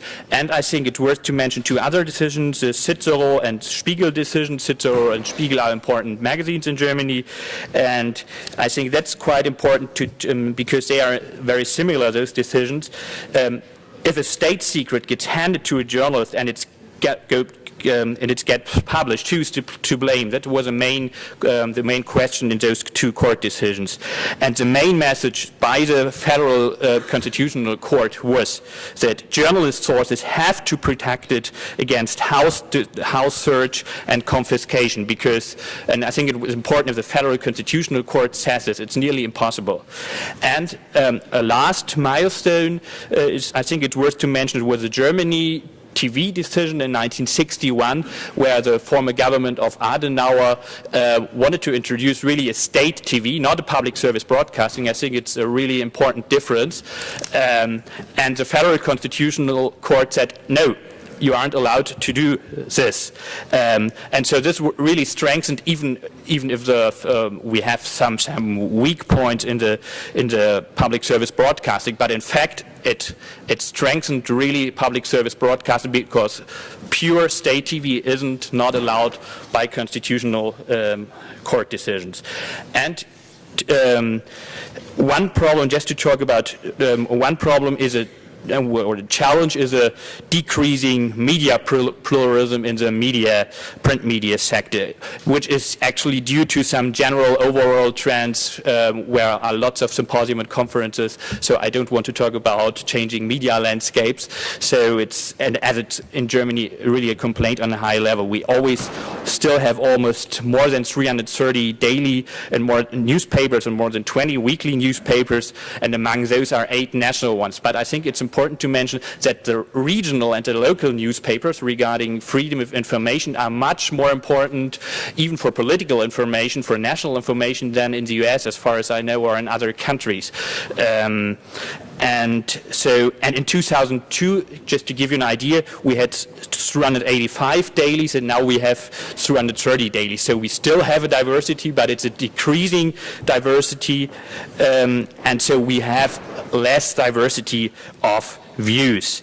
I think what's a real problem, but is the growing influence of PR content in German media, in TV, in print media, and I think that's due to the change due to the current media crisis, and it's so we have more and more PR workers. There are differing numbers, so I don't want to talk now about numbers, because it depends how you count, but what we observe as a press freedom organization is that we have a growing number of PR workers and a decreasing number of journalists, and it's more or less imbalanced.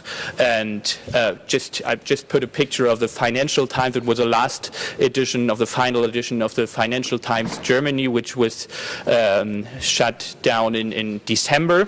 And there was a strong discussion about media diversity in Germany, because it was an important national daily, and they never earned any money, but after 10 years, and so it was shut down last year, and there was a strong discussion about media diversity.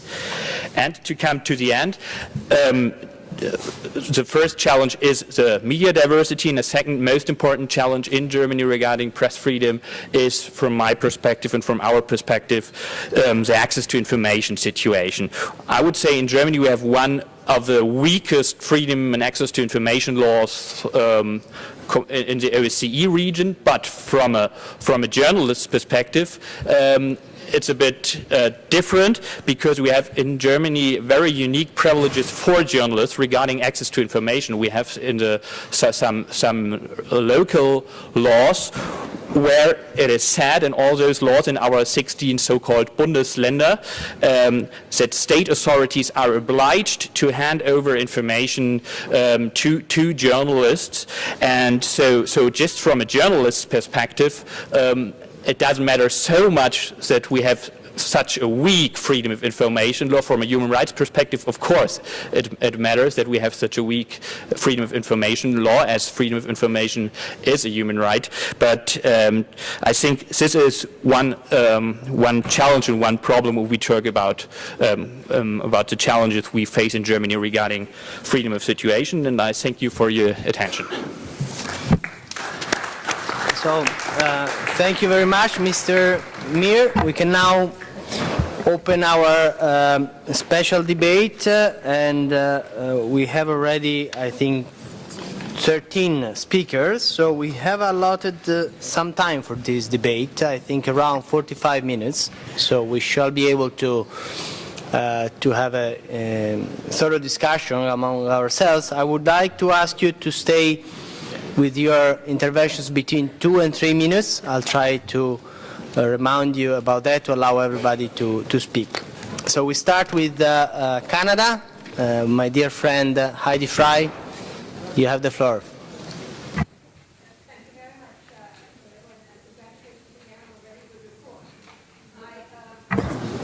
Sorry, I think my mic was not on.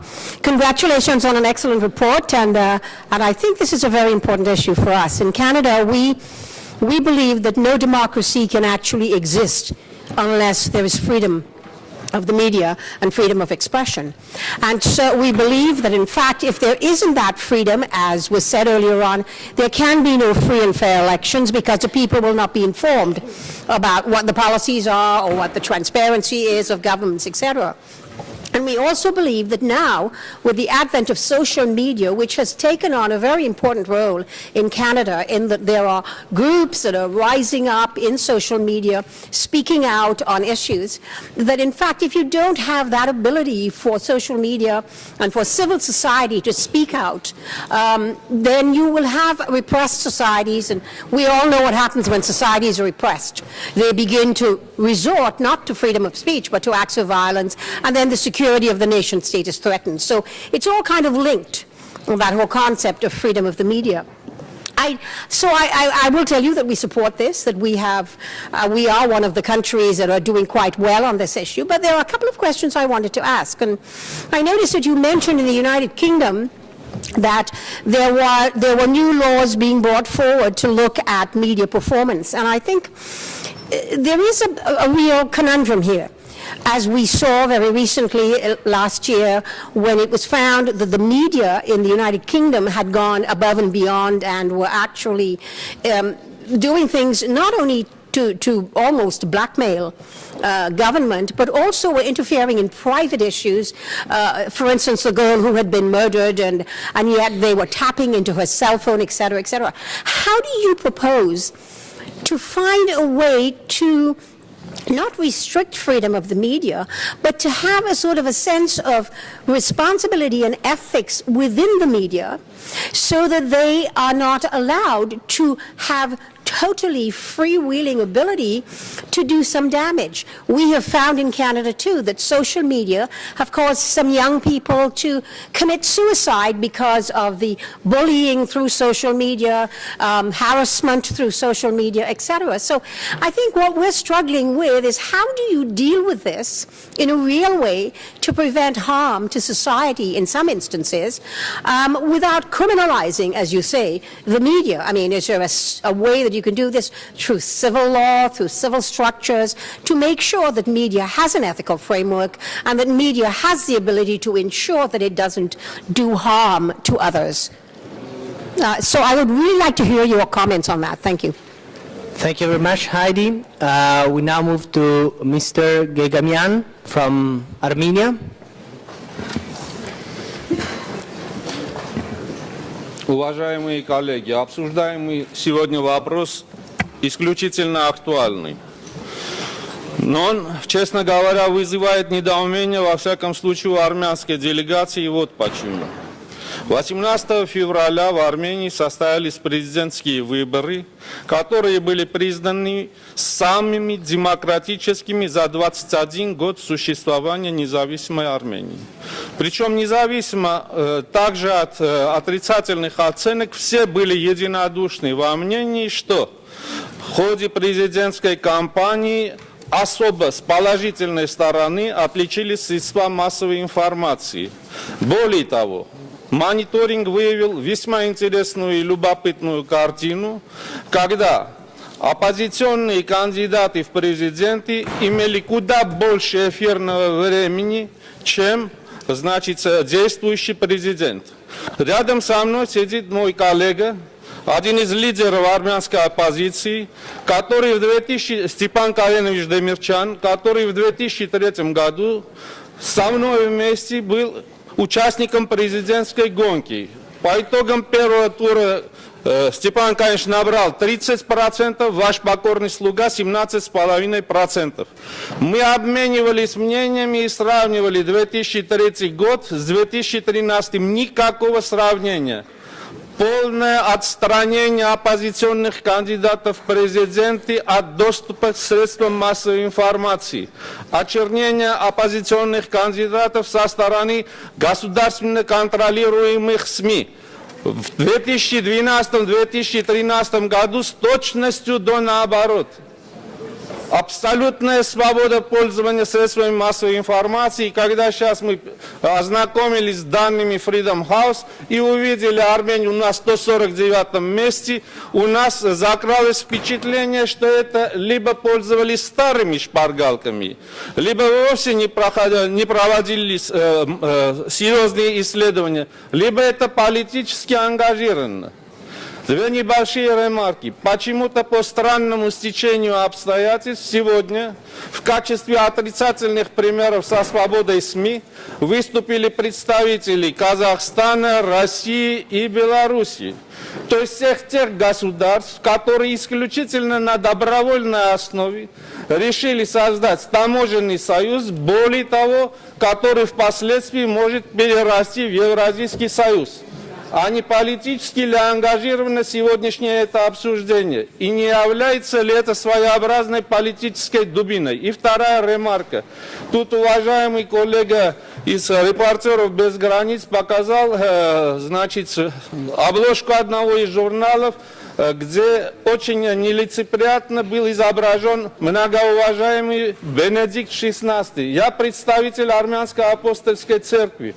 Но то, что было там, это оскорбило и меня также. В свое время, да, Каиафа тоже, значит, осуждал Христа. Что из этого получилось, мы знаем. Чтобы свобода не стала недозволенностью. И складывается впечатление, что сегодня пробы очернить Бенедикта XVI хотят какой-то знак равенства провести параллель между тем, что было в отношении пророка Мухаммеда несколько лет назад в датской прессе.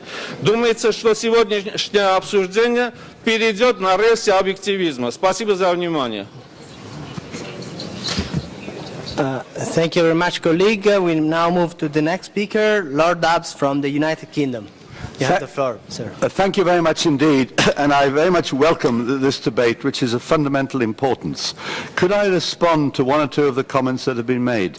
The Leveson report in Britain, I believe, was still a fundamental attempt to look at the media in the present world and to try and arrive at a balance between breaches of privacy of individuals and the rights of freedom by journalists. And the answer was not state regulation. The answer was self-regulation, but with oversight. In other words, to make sure that self-regulation is working. Because previously we had self-regulation by the media, and frankly, the Press Complaints Commission in Britain simply did not work. It was biased in favor of the media, and people lost confidence. So what we want in the light of the Leveson report is a proper system of self-regulation, but with statutory oversight to make sure that it is working properly. But that is still intended to protect the freedom of the press. What we found with our media, and I think Heidi Fry mentioned it very clearly, we found the most appalling breaches of individual private privacy by the media, hacking into mobile phones and so on. And that actually is a criminal offence, and some of the people involved, particularly from News International, will be coming up to court before too long. Because what they can't establish is any public interest in breaches of personal privacy. Breaches of privacy, when there is a public interest, is fair enough. The very good presentation by Freedom House had one or two comments that I was a bit worried about. Aid conditionality.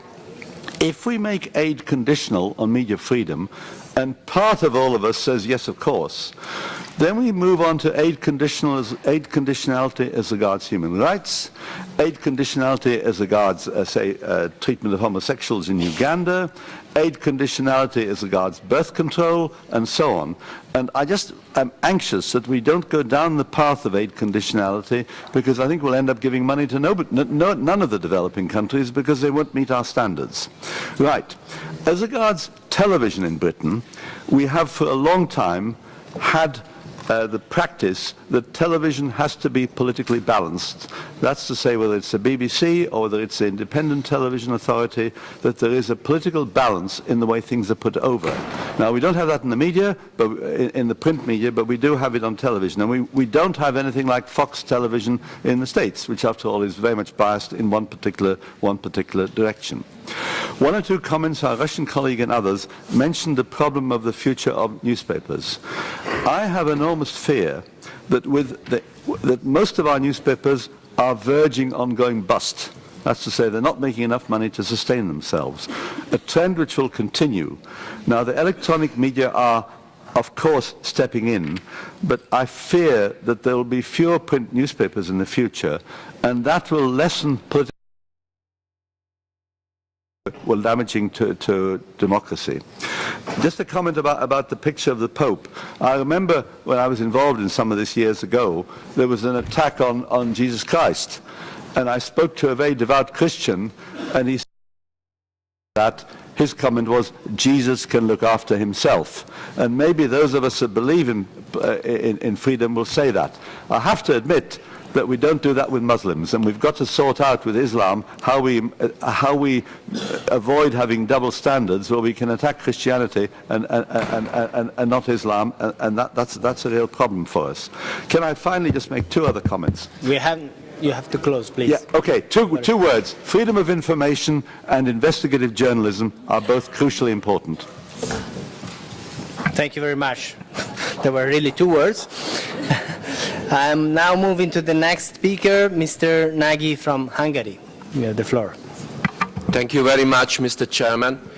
So I would like to react on that what the representative of the Freedom House was saying about Hungary's media freedom, which was, in my mind, a little bit negative. And I would like to bring some positive remarks also, some positive phenomenon, which I would like to share with you. But before doing that, I would like to explain why Hungary, the new government, had to pass a new media law in 2010. The old media law passed by 2005 was declared by the Hungarian Constitutional Court as anti-constitutional. And so we had to change it, but there was no political power for doing that, but we had the 2/3 of the majority in the parliament, I mean the conservative government, and we could pass a new media law. And let me bring you just one political reason why we had a need for a new media law. And you know, we are coming from an ex-communist country, and although the system has been changed in 1990, but the influence of the ex-communist party remained after the system has been changed, both in the economy and in the media. And it was the time for doing a sort of political balance also in the field of the media. And now I know that this new law was criticized not just by the OSCE, but also by the European Union and the Council of Europe. But I must tell you that the Hungarian authorities were all the time very open to make dialogues. And let me inform you about the last dialogues between the Hungarian authorities, the government, and the Council of Europe.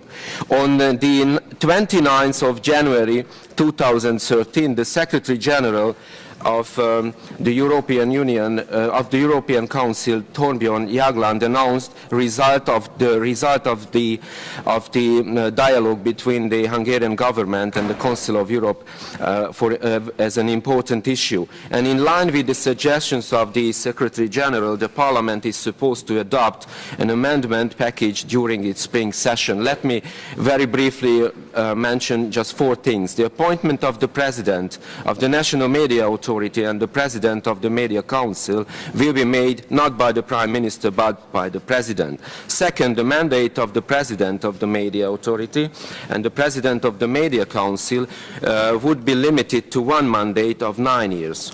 And third, the nomination process would include civil society and would set up higher quality requirements as regards professional standards for the President of the Media Authority and even for the President of the Media Council. And last but not least, the content regulation of linear media services will be revised to avoid subjective interpretation by the Media Council to sanction information providers.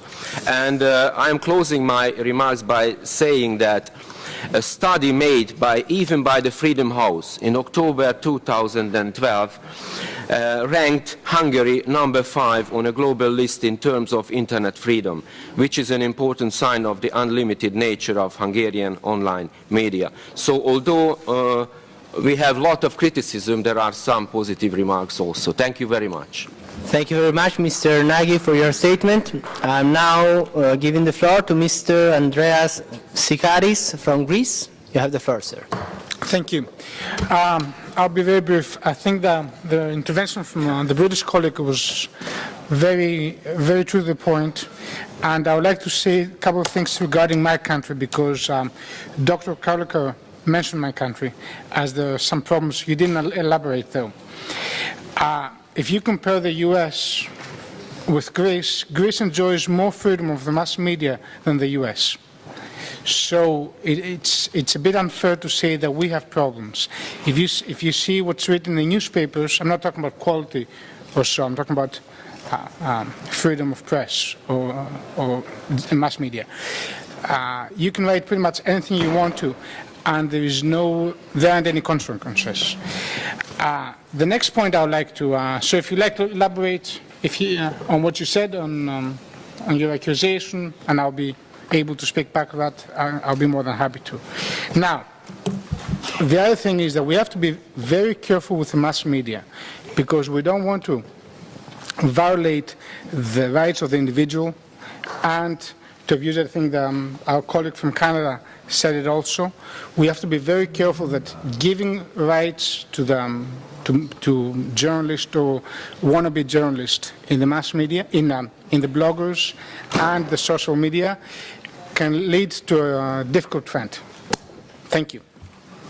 Thank you very much. We now move to Ms. Aslamova from Azerbaijan. You have the floor, madam. Спасибо, господин председатель, уважаемые друзья.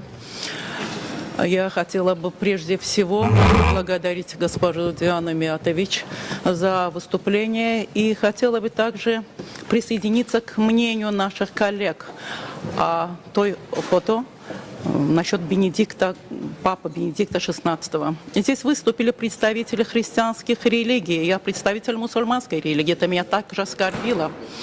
И что же получается? Безнаказанность всегда ведет к тяжелым последствиям.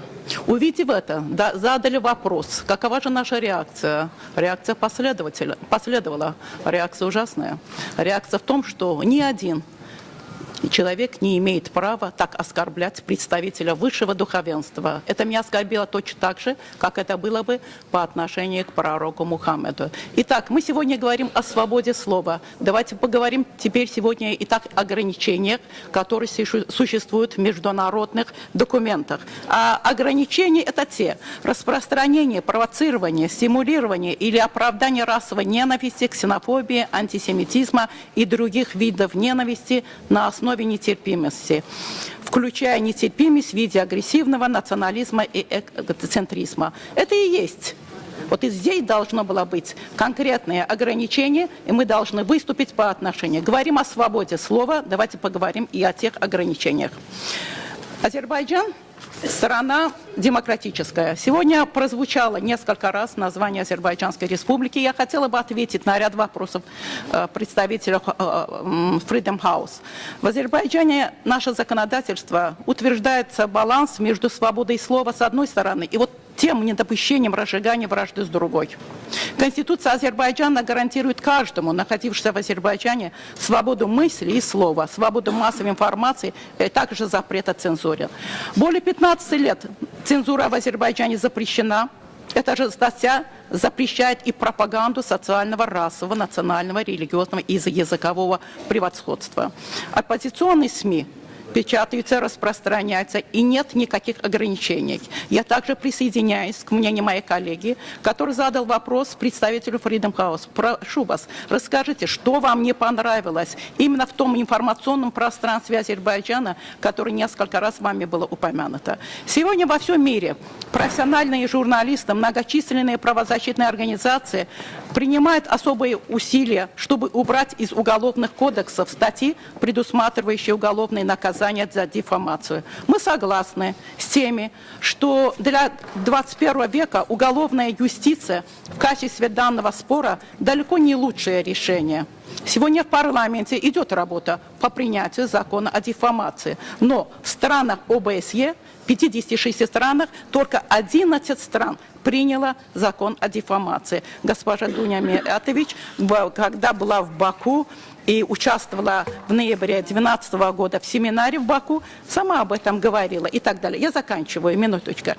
Так, законы Азербайджана регламентируют права и обязанности журналисты. Но как же быть с теми журналистами, которые злоупотребляют своим профессиональным положением и ведут к разжиганию ненависти, разжиганию вражды и так далее. И поэтому, уважаемые коллеги, когда мы говорим о свободе слова, давайте будем говорить и о тех ограничениях. Нужны ли обществу ограничения? Новый мир, новое информационное пространство, это информационное пространство должно иметь новые законы. Только с помощью безразличных, равнодушных людей в мире существует и терроризм, существует и войны, и конфликт и так далее. Не будем равнодушны к этим проблемам. Спасибо за внимание. Thank you for your passionate statement. We're all very involved when we talk about our country, so I think it's very important that we have this debate and we express ourselves, and we have the opportunity also to have a dialogue with the representatives who are working in this issue, because only in this way we can move forward, I believe. We now give the floor to Mr. Akba from Turkey. Thank you, Chair, distinguished ladies and gentlemen. Freedom of expression and freedom of media are safeguarded by the Constitution and other relevant legislation in Turkey. The government remains determined to expand the scope. Excuse me, can you change microphone because the signal is disturbed? Freedom of expression and freedom of media are safeguarded. Now, can you change microphone? I hope it's the mic.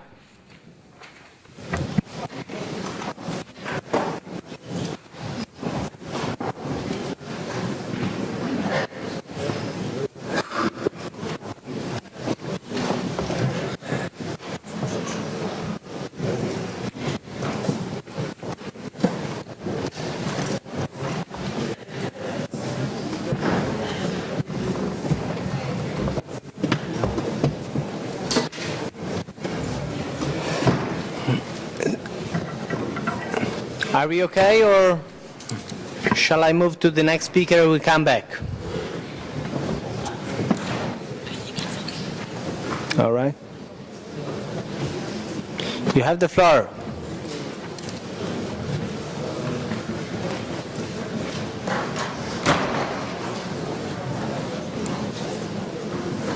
Okay. We just moved to the next speaker, who is Mr. Viktor Guminsky from Belarus, and when we are finished with the technical problem, we come back to the colleague from Turkey. I apologize for that, but we will be right back. Mr. Guminsky, you have the floor. Уважаемый господин председатель, уважаемые коллеги, мы с интересом ознакомились с достаточно подробным и развернутым выступлением представителя ОБСЕ по свободе СМИ Дуни Миятович. Очевидно, что за последний год Офисом представителя проделан большой объем работы. Охвачен вниманием широкий круг проблем во многих государствах, участниках ОБСЕ. Причем...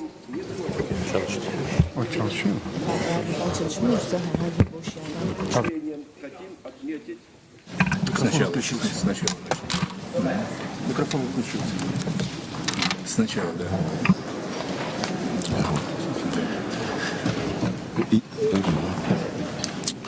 Сначала? Очевидно, выключен. Очевидно, что за последний год Офисом представителя проделан большой объем работы. Охвачен вниманием широкий круг проблем во многих государствах-участниках ОБСЕ, причем не только к востоку от Вены, но и к западу от Вены. С удовлетворением хотим отметить успешное проведение в феврале этого года в Вене конференции ОБСЕ «Интернет-2013», в которой приняли участие представители белорусских государственных структур, так и негосударственных информационных интернет-ресурсов. Готовы к продолжению конструктивного сотрудничества с Офисом представителя в подобном формате. Что касается оценок степени свободы СМИ во многих странах, в том числе и в моей стране, которые мы здесь услышали, то здесь бесспорно налицо огромная степень условности и субъективности. Эти оценки зачастую не соответствуют реальной действительности. Сегодня в Беларуси 2/3 СМИ негосударственные, и этим все сказано. Мы здесь говорим о свободе работы журналистов в Беларуси. А почему мы не говорим о том, что целый ряд белорусских журналистов находится под действием визовых санкций Евросоюза? Подобные действия также идут вразрез с обязательствами ОБСЕ. Опять двойные стандарты? Законно возникает вопрос, что за этим стоит? Поэтому я хочу поблагодарить и поддержать своего армянского коллегу за принципиальную позицию. Прозвучавший сегодня доклад Дуни Миятович представляется более сбалансированным, чем выступления некоторых докладчиков. И полагаем, что подходы, изложенные представителем по свободе СМИ, должны лежать в основе дальнейшей работы в этой области. Благодарю за внимание. Thank you very much, Victor, for your statement. I now go back to the colleague from the Turkish delegation and apologize for the inconvenience. Mr. Akba, you have the floor. Thank you, Chair. Distinguished ladies and gentlemen, freedom of expression, freedom of media are safeguarded by the Constitution and other relevant legislation in Turkey. The government remains determined to expand the scope of freedom of expression and will continue to address possible shortcomings in relation to freedom of expression and media. The great majority of the persons referred to as journalists in prison in Turkey are charged as being a member of or supporting illegal and armed terrorist organizations. In those cases, their imprisonment has no relation with their being journalists. The sentence and ongoing lawsuits are based on crimes unrelated to journalist status or to journalistic activities. These persons, like in other citizens, are presumed innocent until proven guilty. Let me some examples of the offenses which have led to convictions in these cases: forgery, armed robbery, murder of the police officer, bombing, organizing terrorist activities, membership of a terrorist organization, transmitting decisions and instructions of a terrorist organization to members of the organization on the internet and implementing them, kidnapping, using fake police ID, possessing dangerous substances and using them against security forces, and so on. Clearly, those convictions have nothing to do with journalism. In January 2012, Turkish Minister of Justice presented new measures intended to improve the effectiveness of the judiciary. The relevant application of the third legal reform regarding journalism can be considered as an amnesty for press-related offenses affecting thousands of cases concerning journalists in Turkey.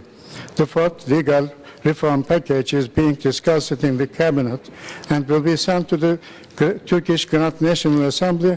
This reform will go even further in removing legal obstacles to freedom of expression and freedom of media. This clearly shows how determined we are to enhance these fundamental freedoms in Turkey in line with our OSCE commitments. We welcome the attention paid by Ms. Mitsatovic to Turkey. Our authorities have developed a robust cooperation with the Office of the Representative. Thank you, Chair. Thank you very much. Now give the floor to Mr. Bilou from France. Oui, merci Monsieur le Président. Je voudrais tout d'abord très sincèrement remercier notre président Matteo Mecacci de nous avoir donné l'occasion ce matin d'avoir un échange aussi intéressant, et on montre bien que la vivacité des propos font que la question de la liberté des médias, la liberté d'expression est vraiment au cœur de l'évolution de nos sociétés démocratiques. Ça ne peut que nous inciter à faire encore davantage de progrès et d'efforts en ce domaine. Il se trouve que notre assemblée parlementaire va être accueillie cet été à Istanbul. C'est un grand honneur pour notre Assemblée, c'est aussi une grande responsabilité pour le pays qui va nous accueillir, et je me dois de revenir quand même sur l'importance des atteintes à la liberté des médias commises en Turquie, qui ont été signalées par une intervenante à la tribune, et dont je ne suis pas totalement certain que le fait de les minimiser soit un bon signe. Sur une échelle de 5 niveaux pour évaluer la situation de la liberté de la presse dans le monde, Reporters sans frontières classe la Turquie au rang 4, ce qui correspond à une situation difficile. Le Haut Commissariat des Nations Unies aux droits de l'homme, ainsi que notre représentante pour la liberté de la presse, ont lancé des appels aux autorités turques pour que soit garantie la liberté d'expression et la liberté de la presse. La Fédération européenne de la presse mène depuis plus d'un an une campagne pour soutenir les journalistes turcs emprisonnés du simple fait de l'exercice de leur profession, ce qui est très très loin des accusations d'actes terroristes. On ne peut donc cautionner la situation inadmissible que constitue la violence, les menaces et l'incarcération de très nombreux journalistes du seul fait de l'exercice de leur métier. La Turquie détient un record en la matière. La Cour européenne des droits de l'homme s'est prononcée à de nombreuses reprises dans des affaires concernant des mesures prises par les autorités turques à l'encontre de journalistes. Elle a dénoncé les ingérences de ces autorités dans la liberté d'expression. La Turquie est membre du Conseil de l'Europe. Comme pays candidat à l'Union européenne, elle doit respecter les valeurs de celle-ci et les critères de Copenhague qui exigent des garanties pour les droits de l'homme. Or, en octobre 2012, la Commission européenne a constaté une amélioration de la situation de la liberté d'expression et de la liberté de la presse dans les pays candidats à l'adhésion, à l'exception de la Turquie. Dans ce pays, au contraire, la situation semble empirer. Nous ne pouvons donc que condamner les arrestations et incarcérations abusives à l'encontre de journalistes, rédacteurs et éditeurs en Turquie. Les journalistes emprisonnés pour avoir exercé leur liberté d'expression doivent être libérés au plus vite. Accueillir une session de l'Assemblée parlementaire de l'OSCE doit être l'occasion de renouveler l'attachement d'un pays aux valeurs fondamentales de notre organisation. C'est pourquoi nous devrions encourager fortement le gouvernement turc à prendre des dispositions d'ici cet été pour veiller enfin au respect de la liberté des médias et de l'expression. Et j'ai noté effectivement la déclaration de notre collègue turc et j'espère qu'elle sera effectivement suivie des faits. Merci beaucoup. Thank you very much, Mr. Bilou. I also would like to ask now the colleagues to be really on time because we are not going to be able to have everybody speaking in different situations. So I'll give the floor now to Ms. Svetlana Bichkova from Kazakhstan. And then we have 3 more speakers, and then we have to close the debate because we have other issues on the agenda. You have the floor, madam. Спасибо. Уважаемый председатель, уважаемые коллеги, я хочу отреагировать прежде всего на выступление Тамары Мисхадовны Калеевой, которая является всеми нами уважаемым журналистом, правозащитником, общественным деятелем. Официальная позиция казахстанской стороны по конкретным рассматриваемым случаям доведена на постоянном совете до сведения всех заинтересованных делегаций, а также госпожи Миятович.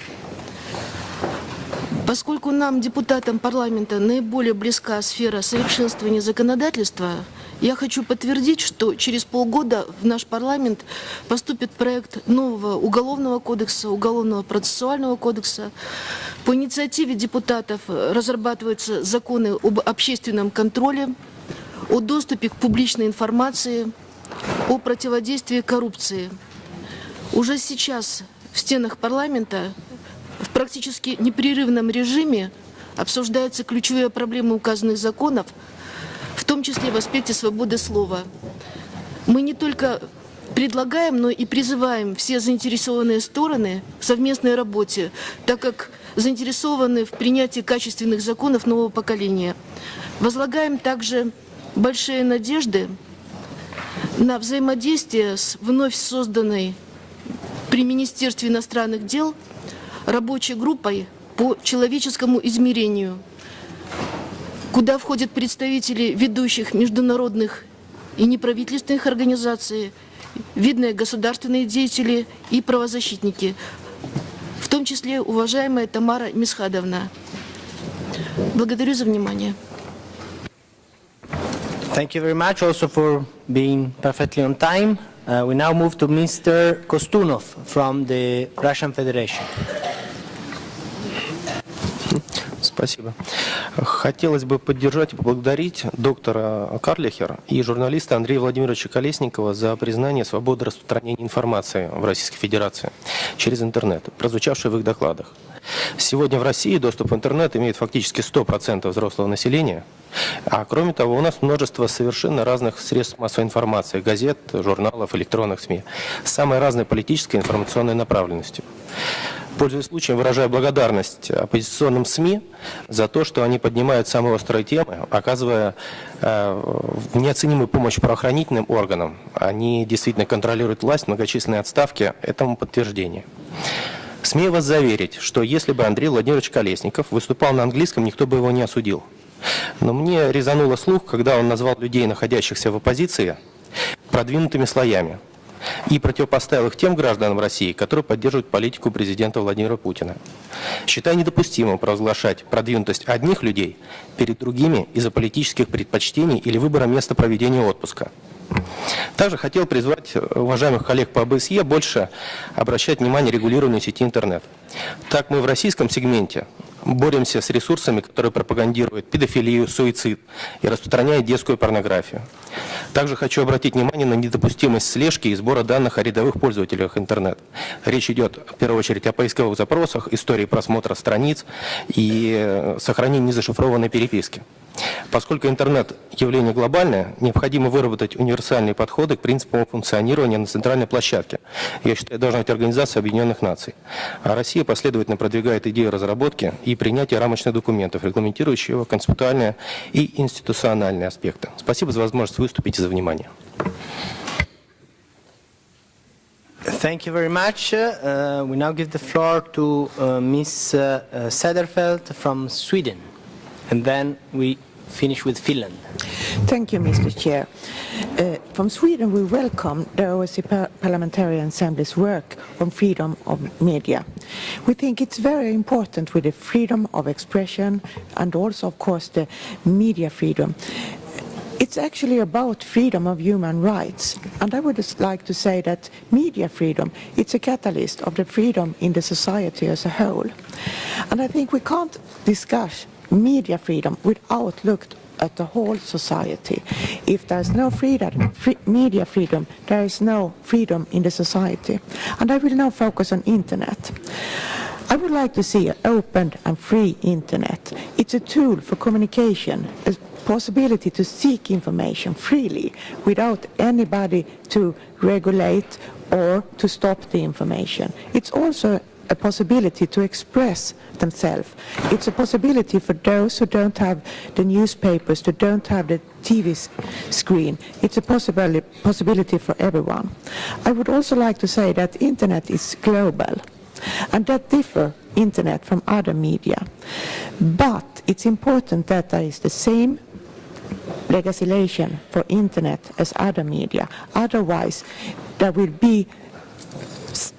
a risk for a regulated internet with no freedom. And I would like to say that to protect freedom is to protect the internet.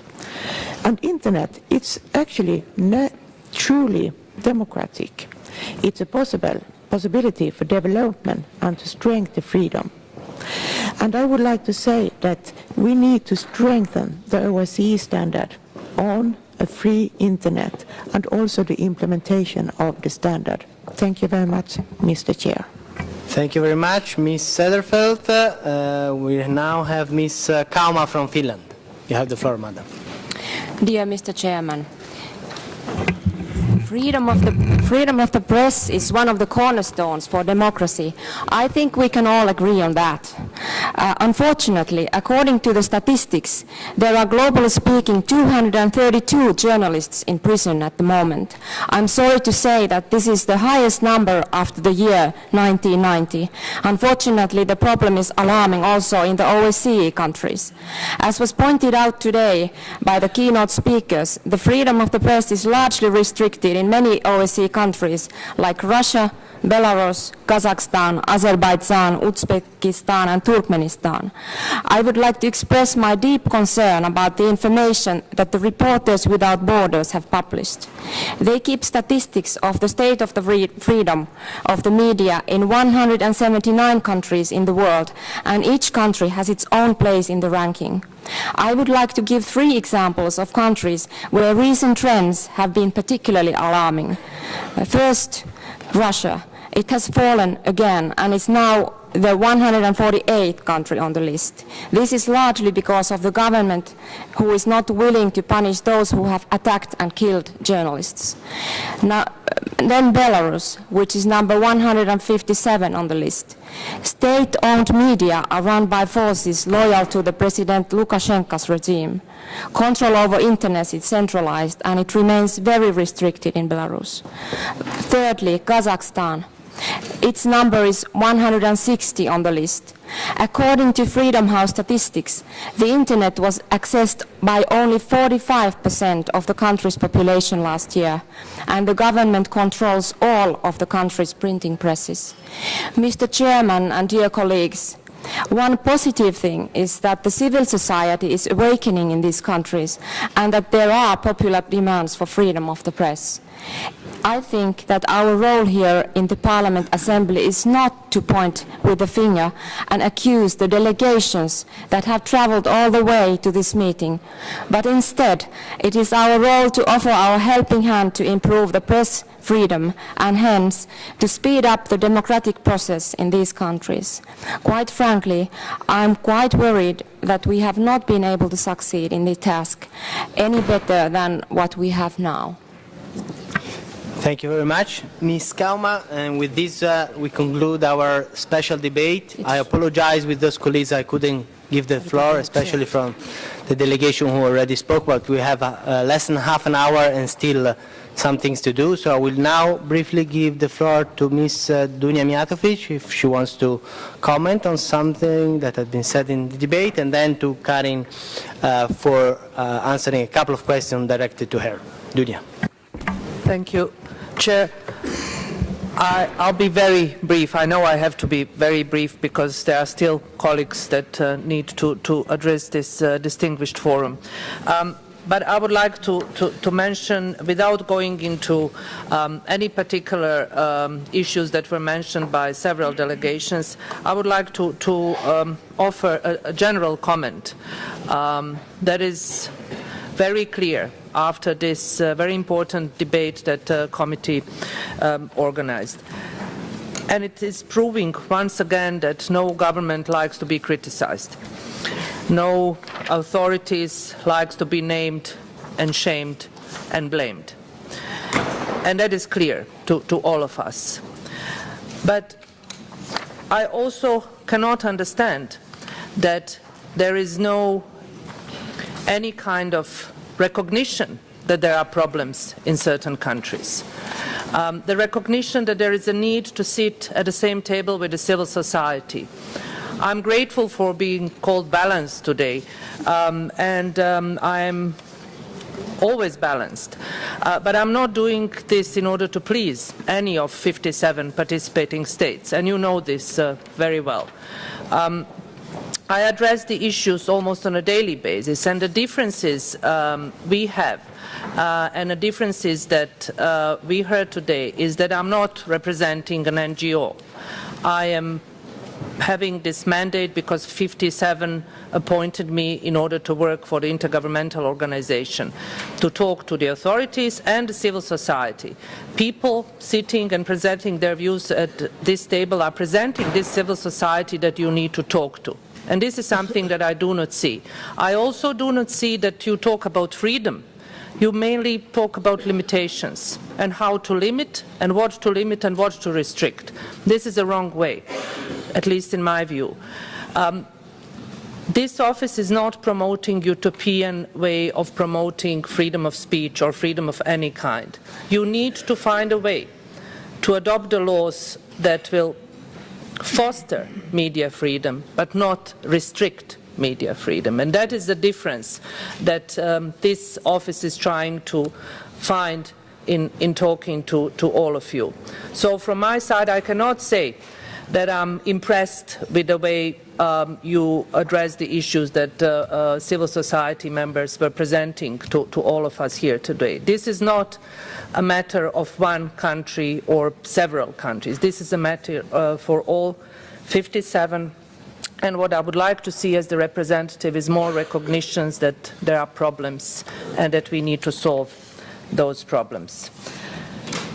And in so many occasions, several distinguished parliamentarians today were talking like we are talking about different countries completely, and this is unfortunately not the case. In order to change things for better, we need to be realistic and we need to be more honest from our side, from the OSCE side, from parliamentarian side, and from the civil society. Thank you very much. Thank you very much, Dunia. And I now give the floor to Karin for answering the questions we have posed to her. Very briefly, please. Okay. It's a tall task. There were quite a few comments addressed to me, so I'll try and summarize very quickly. First of all, the information I was talking about is based on our last report from 2012, which actually covers the events of 2011. So I'm very grateful to hear about some recent improvements in several countries, and we're very encouraged to hear that I think some countries are responding to our criticism and criticism from other bodies, and that reforms do seem to be underway in countries such as Armenia, in Hungary, and in Turkey. So we are very encouraged by those positive moves. Our new report will be coming out in May, and it will cover the more recent events from 2012. And so please look for that on May 1st. That will be when our new rankings come out. On the question of media responsibility and regulation, which I think was raised by several delegations, Canada and the UK, I just wanted to make the point that there is definitely an issue of ethical journalism and irresponsibility, particularly with the tabloid press, which I think you need to separate from sort of responsible news media outlets. And many of those issues, I think, as in the UK, can be covered by existing criminal legislation if there have been breaches of privacy or other issues. But we would definitely recommend self-regulation as the preferred form of regulation for the media.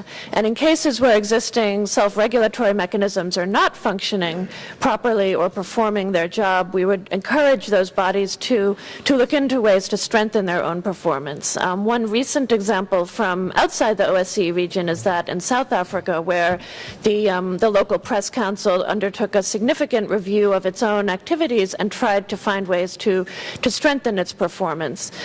So I would encourage, that type of behavior behavior rather than any type of either statutory oversight or a statutory regulatory body.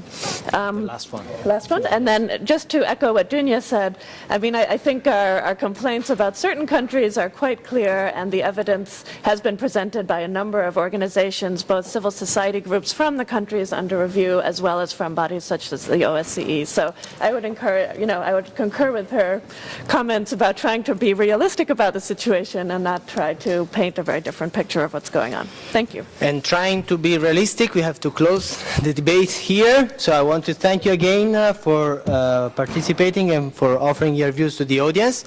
We now move to the next point on the agenda, which is the presentation by the chair of the OSCE Human Dimension Committee by Ambassador Vuk Dzugic. And I thank you, Ambassador, for being here with us today. You have the floor, sir. Thank you. Mr. Chairperson, ladies and gentlemen, first of all, I would like to thank the chair of the Parliamentary Assembly's General Committee on Democracy, Human Rights and Humanitarian Questions, Mr. Mekachi, for inviting me to appear today before you and in my capacity as the chairperson of the Human Dimension Committee of the OSCE to have an opportunity to brief you about the activities of this committee during 2013.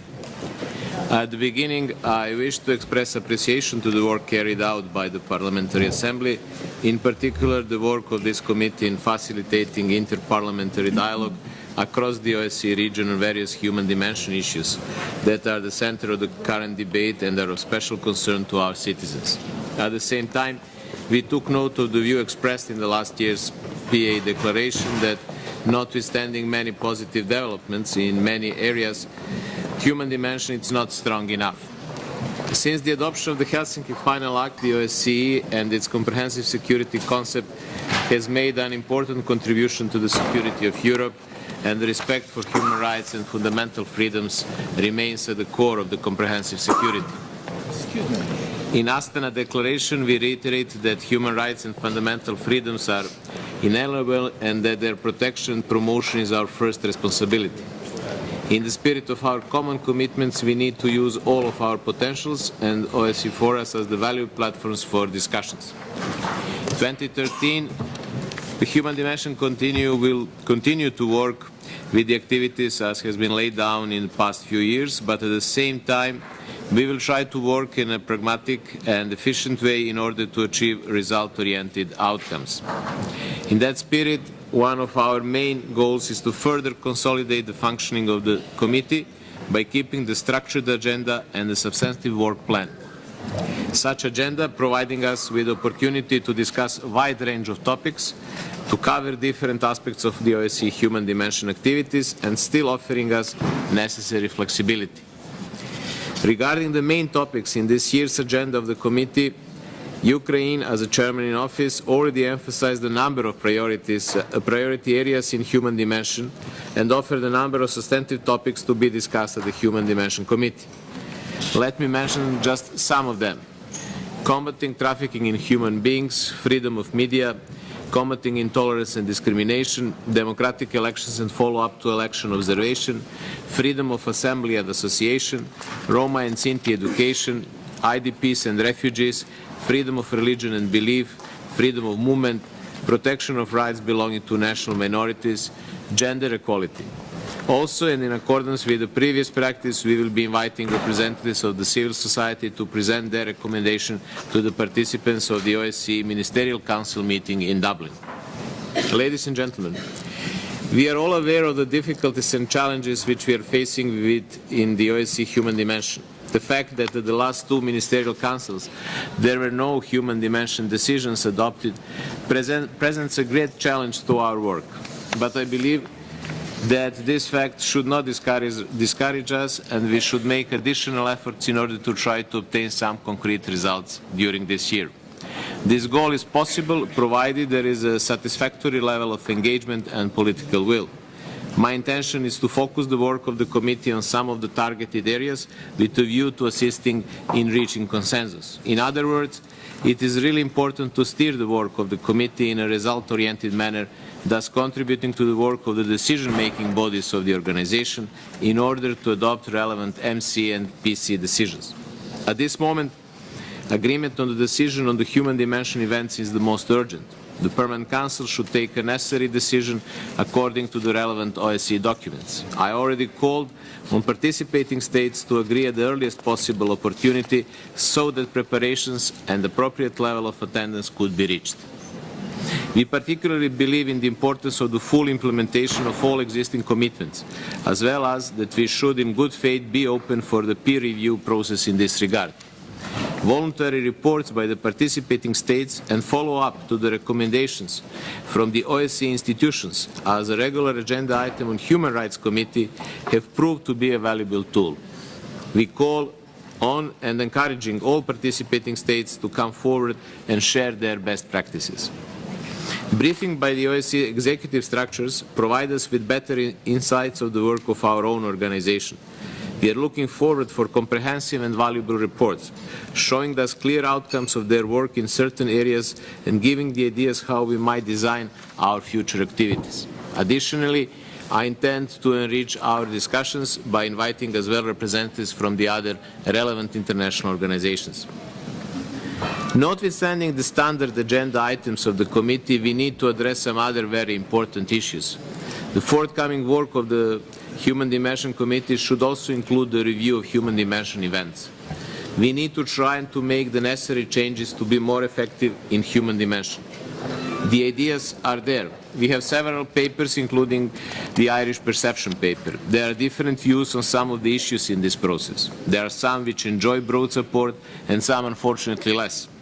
I intend to continue consultations in order to see if we can move forward. In my opinion, an avenue of opportunity could be to continue with this process by agreeing on those concrete ideas and proposals on which we can have an agreement, and then in a phased manner to tackle some other issues on which we still disagree. Close. Just a week ago, we started to work on the process Helsinki Plus 40 on the basis of the relevant decision from the Ministerial Council in Dublin. As the chair of the Human Dimension Committee, I will be very open and ready to provide the support in those deliberations should the participating states consider such assistance relevant. The roles of our two committees are complementary. The Human Dimension Committee from governmental side and this committee from the Parliamentarian. And we are working with the same aim, to ensure that OSCE commitments are being implemented. The representatives of the Parliamentarian Assembly in Vienna regularly attending our meetings and I'm sure brief you about our deliberations. So information and exchanges of views of each other priorities and agendas are more than welcome. In conclusion, I take for this opportunity also to invite the chair of the committee to address Human Dimension Committee and provide delegations with the valuable inputs of the Parliamentarian Assembly work. With these words, let me wish all of you very productive and successful meetings in Vienna. Thank you. Thank you very much, Ambassador, and I'm certain that we will accept your invitation as we have done over the last 2 years to come to your committee. I'm now very pleased to give the floor to the Director of the OSCE Office for Democratic Institutions and Human Rights, Ambassador Janez Lenarčič. You have the floor, sir. Thank you very much, Mr. Chairman. Distinguished members of the Parliamentary Assembly of the OSCE, I was asked to present to you a general overview of the ODIHR's activities, but I'm afraid that in light of the limited time remaining, that will not be possible. I will try, nevertheless, to give you some of the highlights of our activities, which may be sufficient to give you at least a little picture, or a little part of the picture of our ongoing activities. I will start with democratization, and in particular with two projects that are a product of excellent cooperation between this Assembly and our office. Recently, we published the background study on professional and ethical standards for parliamentarians. And I would like to note with satisfaction that OSCE Parliamentary Assembly representatives actively participated in this endeavor, were engaged in the peer review process and contributed enormously to the quality of this study. I was informed that the International Secretariat of the Assembly has agreed to make this study available to you also on the margins of this winter meeting. The second important project that is an example of our good cooperation is a comparative study of women's parliamentary bodies in the OSCE region. We are now entering the final stage of preparation of this study, and I would like to voice here my support provided by the OSCE Parliamentary, my thanks for the support provided by the OSCE Parliamentary Assembly, and especially its special representative on gender issues, Dr. Hedy Fry. In particular, I would like to thank her and her office for distributing a survey on these topics to the parliamentarians of all OSCE participating states, and for her efforts that resulted in 37 parliaments responding to us, to the survey. We have therefore collected a wealth of information about the range of structures that have been established in the OSCE region in this important field. As I said, we are finalizing the preparation of this study, and it will be available very soon. Another area where this committee and the Assembly have been greatly involved in the past is the Mediterranean partners.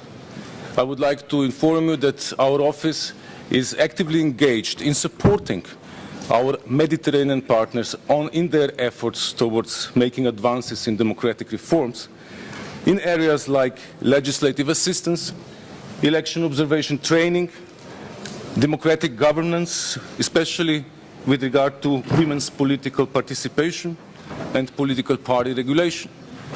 Our ongoing efforts are mainly focused on Tunisia, but we are also discussing with Morocco and Jordan about our possible support. I'm sure you will agree that the rule of law and independence of the judiciary are two pillars of a democratic society. And here I'm pleased to draw your attention to the project of our office that just started yesterday when we began to monitor trials in Georgia. This is about the trials of former senior officials, where we will be monitoring the extent to which they comply with the international fair trial standards. This project will result in a final report which will describe any shortcomings that may be noted during the monitoring activities and provide the recommendations aimed at enhancing the administration of justice in that country. I would like to note that the Georgian authorities are facilitating this activity and cooperating fully with our team. I'm also confident that our monitoring activity in Georgia will contribute to the consolidation of the country's democratic institutions. Fast to another area of our activity, which is tolerance and non-discrimination. I would like to inform this Assembly that we have undertaken a renewal and overhaul of our advisory panel on freedom of religion or belief, in light of the fact that this panel has already been established in 1997 and has changed little since then.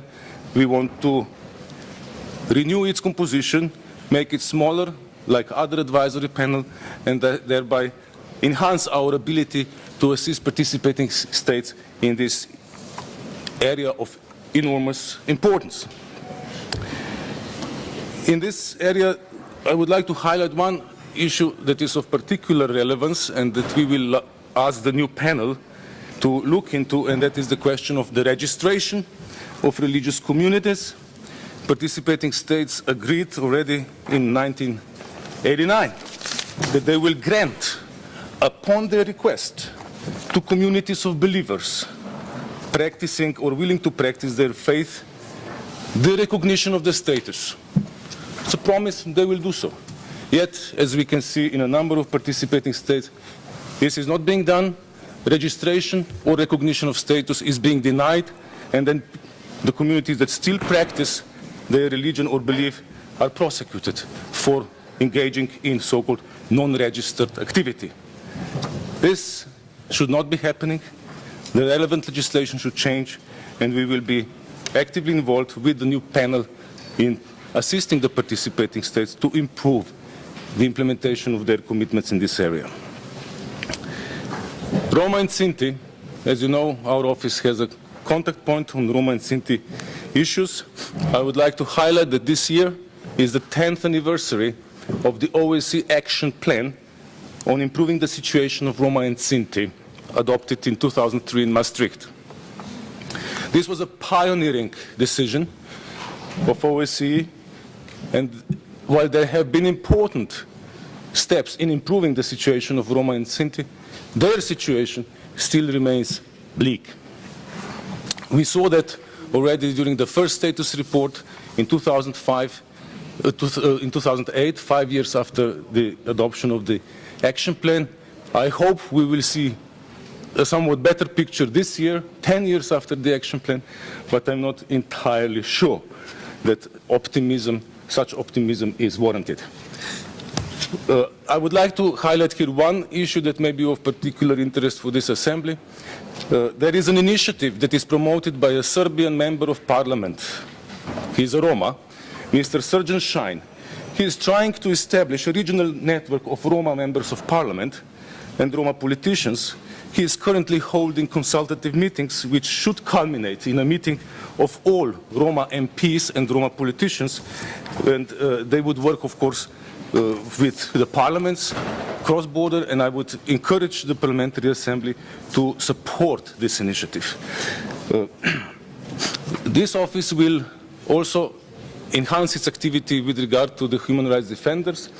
I would like to draw your attention to a decision that was adopted in Dublin, not by the participating states, but by civil society organizations. It's called Declaration on the Safety of Human Rights Defender.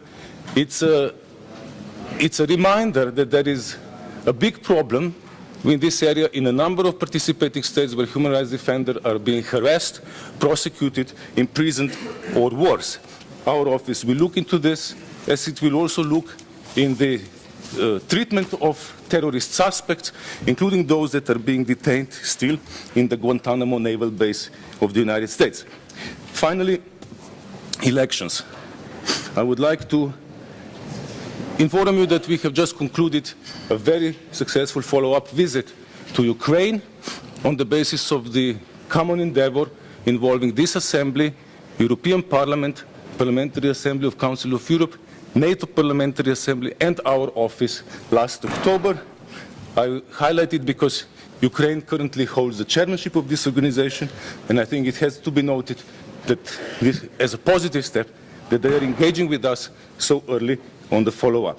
Also, we have received an invitation by Belarus to engage in follow-up activities following their elections last September, where again OSCE Parliamentary Assembly and our office were engaged in a common endeavor. Finally, I would like to assure you, all of you, having just returned from Yerevan, that our office remains committed to working in partnership with your Assembly in election observation, in line with Ministerial Council Decision 1906.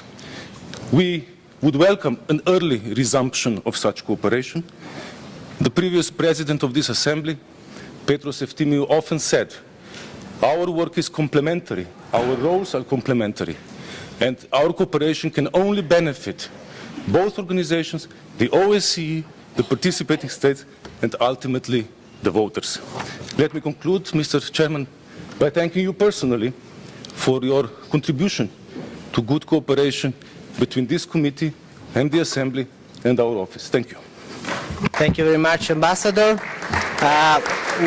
We are now having a big problem with timing, so I will ask our colleagues Isabel Santos and then Ms. Felan to make the presentation, and then we leave some room for debate, which I think we'll have to continue also during the work of the Assembly because we are running out of time. So Thank you, Mr. Chair. Dear colleagues, the report has been distributed, and I will just read a short summary with some personal notes. Addressing the human dimension of the general theme, the OSCE region of change, the Assembly passed several resolutions in Monaco dealing with inter alia, Ukraine, rule of law in Russia, Belarus, and improving election observation in OSCE participating states. In the field of human dimension reform and civil society participation, the OSCE PA made a recommendation regarding organizational reform to the Permanent Council. In this context, I would like to highlight the proposals on OSCE reform by the Civic Solidarity Platform, a coalition of almost 40 NGOs established in December 2011 to develop a more effective civil society response to threats to fundamental rights and freedoms across the OSCE region. Addressing the OSCE Office for Democratic Institutions and Human Rights annual Human Dimension Implementation meeting on 24 September 2012, President Riccardo Migliori called for a renewed focus on human rights in the organization. In order to prioritize the human dimension of the organization, Migliori urged formalizing the role of civil society within the OSCE as called for in the OSCE PA's Monaco Declaration. In the Monaco Declaration, the OSCE PA strongly encourages the participating states to support the OSCE representative on freedom of media in efforts to strengthen and implement relevant OSCE principles and commitments. In this context, I must underline initiatives taken by the OSCE representative on freedom of media, Dunja Mijatovic, to address the problems faced by many journalists and media outlets in the OSCE area, namely the elimination of violence against media and impunity of those who attack journalists. Mijatovic also called on participating states to stop legislation internet content and to ensure its survival as a forum for free expression. On political prisoners, the OSCE PA emphasizes that there should not be any political prisoners on OSCE area and urges participating states to ensure that the conditions in their detention centers are in conformity with United Nations standards and to allow visits of international prison monitoring missions in the Chapter 3 of the Monaco Declaration. Okay. I drop off. Almost all of this. The OSCE PA also called on those participating states that have not already done so to ratify the optional protocol to the UN Convention Against Torture and other cruel, inhuman and degrading treatment or punishment. This protocol intends to establish a preventing system of regular visits to places of detention. Only a note for field missions. Field missions are a fundamental part of the OSCE regarding the OSCE field presences. The Monaco Declaration urges the OSCE Ministerial Council to adopt full, effective and long-term, at least 3 years mandates for OSCE field missions that include monitoring and reporting activities in all spheres. All of the 15 OSCE field presences optional in 2012 have seen their mandates extended for another year, as of January 2030, the OSCE field mission in Belarus and Georgia have been not reopened. And finally, final note. Now, let me draw your attention to election observation and the role of parliamentarians. We all know what happened after the US elections and the decision taken in Dublin by President Migliori with the support of the Bureau. Election observation is one of the most important functions in the OSCE, and parliamentarians, elected officials with democratic legitimacy, must have a key role in this. Finally, I would thank to International Secretariat to this report, and I must say to you, my dear friend Mekachi, that it was an honor for me, and I'm sure for all of us, have you as chairman of this committee, and I must thank you for all your work and your efforts, and I say to you, good luck for the new phase of your life. Thank you. Thank you very much, Isabel, but today is also my birthday, so it's a very nice gift you are giving me with your words. So thank you. But please, let's move to Ms. Anfelang. I'm really sorry, because you will have more time, certainly in other occasions, to present your ideas for our committee, which is the most relevant part, I must say. So please, also be patient. We will not be able to have the debate on these issues. Okay, thank you, Chair. I think I have approximately about 2 minutes to get through my presentation, so I'm going to have to be very, very swift. I suppose I will get to the point. The point of my presentation is really to do with the role of education in the area of human trafficking, which is now not only OSCE phenomenon, but also a global phenomenon. And if we look at the number of people who are trafficked, the fact that they tend to be very low educated people is actually one of the factors that leads to them being trafficked. Now, if I was to skip on to demonstrate how this has actually manifested itself in just one particular case study that I will tell you of the murder of a Romanian girl in Dublin 2 years ago, where she arrived in Dublin. She was not necessarily the victim of trafficking, but she did come to Dublin to look for a greater life. Unfortunately, this girl was targeted by a criminal drugs gang, was captured over a weekend, was brutalized and murdered in the most unfortunate way. If I was to tell you that this case had in it all of the humanitarian issues which we have to face, this one case contains all of those cases. This case, the 18-year-old girl was illiterate. She was held against her will in an area of Dublin which, while she was able to make a mobile phone call to her brother who was in Romania, she could not spell the address at which she was being held. Even though if she had been educated or was at least had some level of being able to read and write, she would have been able to make some contact with the Gardaí over that weekend. And I have to compliment the Gardaí for taking this case to its fullest situation. It is before the courts at the moment, but it is just a case that I tell you a story about.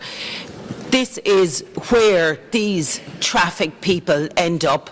We pay a lot of lip service to what we're doing for vulnerable people like the Roma people. I think it is beyond the time now that we actually have to act. And with that, I will be presenting my report on how education can benefit these people, to make them less vulnerable, and I will be delivering my report in Istanbul in July. Thank you very much. I believe I have to conclude now. Thank you. Thank you very much, Anne, for your words. And it will be very important for the annual session to focus on the issues that you mentioned. I have to close here the debate, but I want to say to the people who signed up for speaking on this agenda item that there will be probably an opportunity in the upcoming session, which is the general opening of the Assembly, to speak, and we will try to make sure that everybody has the opportunity to express their views. Let me also thank you very much, all of you, for having been with me in this session, but also for those of you who have been knowing for 5 years. As I said, this work has been important and has been possible thanks to the work of the International Secretariat, which I want to thank especially for this, and in particular for this committee. I want to thank Anna Chernova, without whose work probably this would not be possible. I would like to close this, and I ask you to stay in the room, because we have now the new session coming up. I am sorry, but I have to close the session here. Thank you.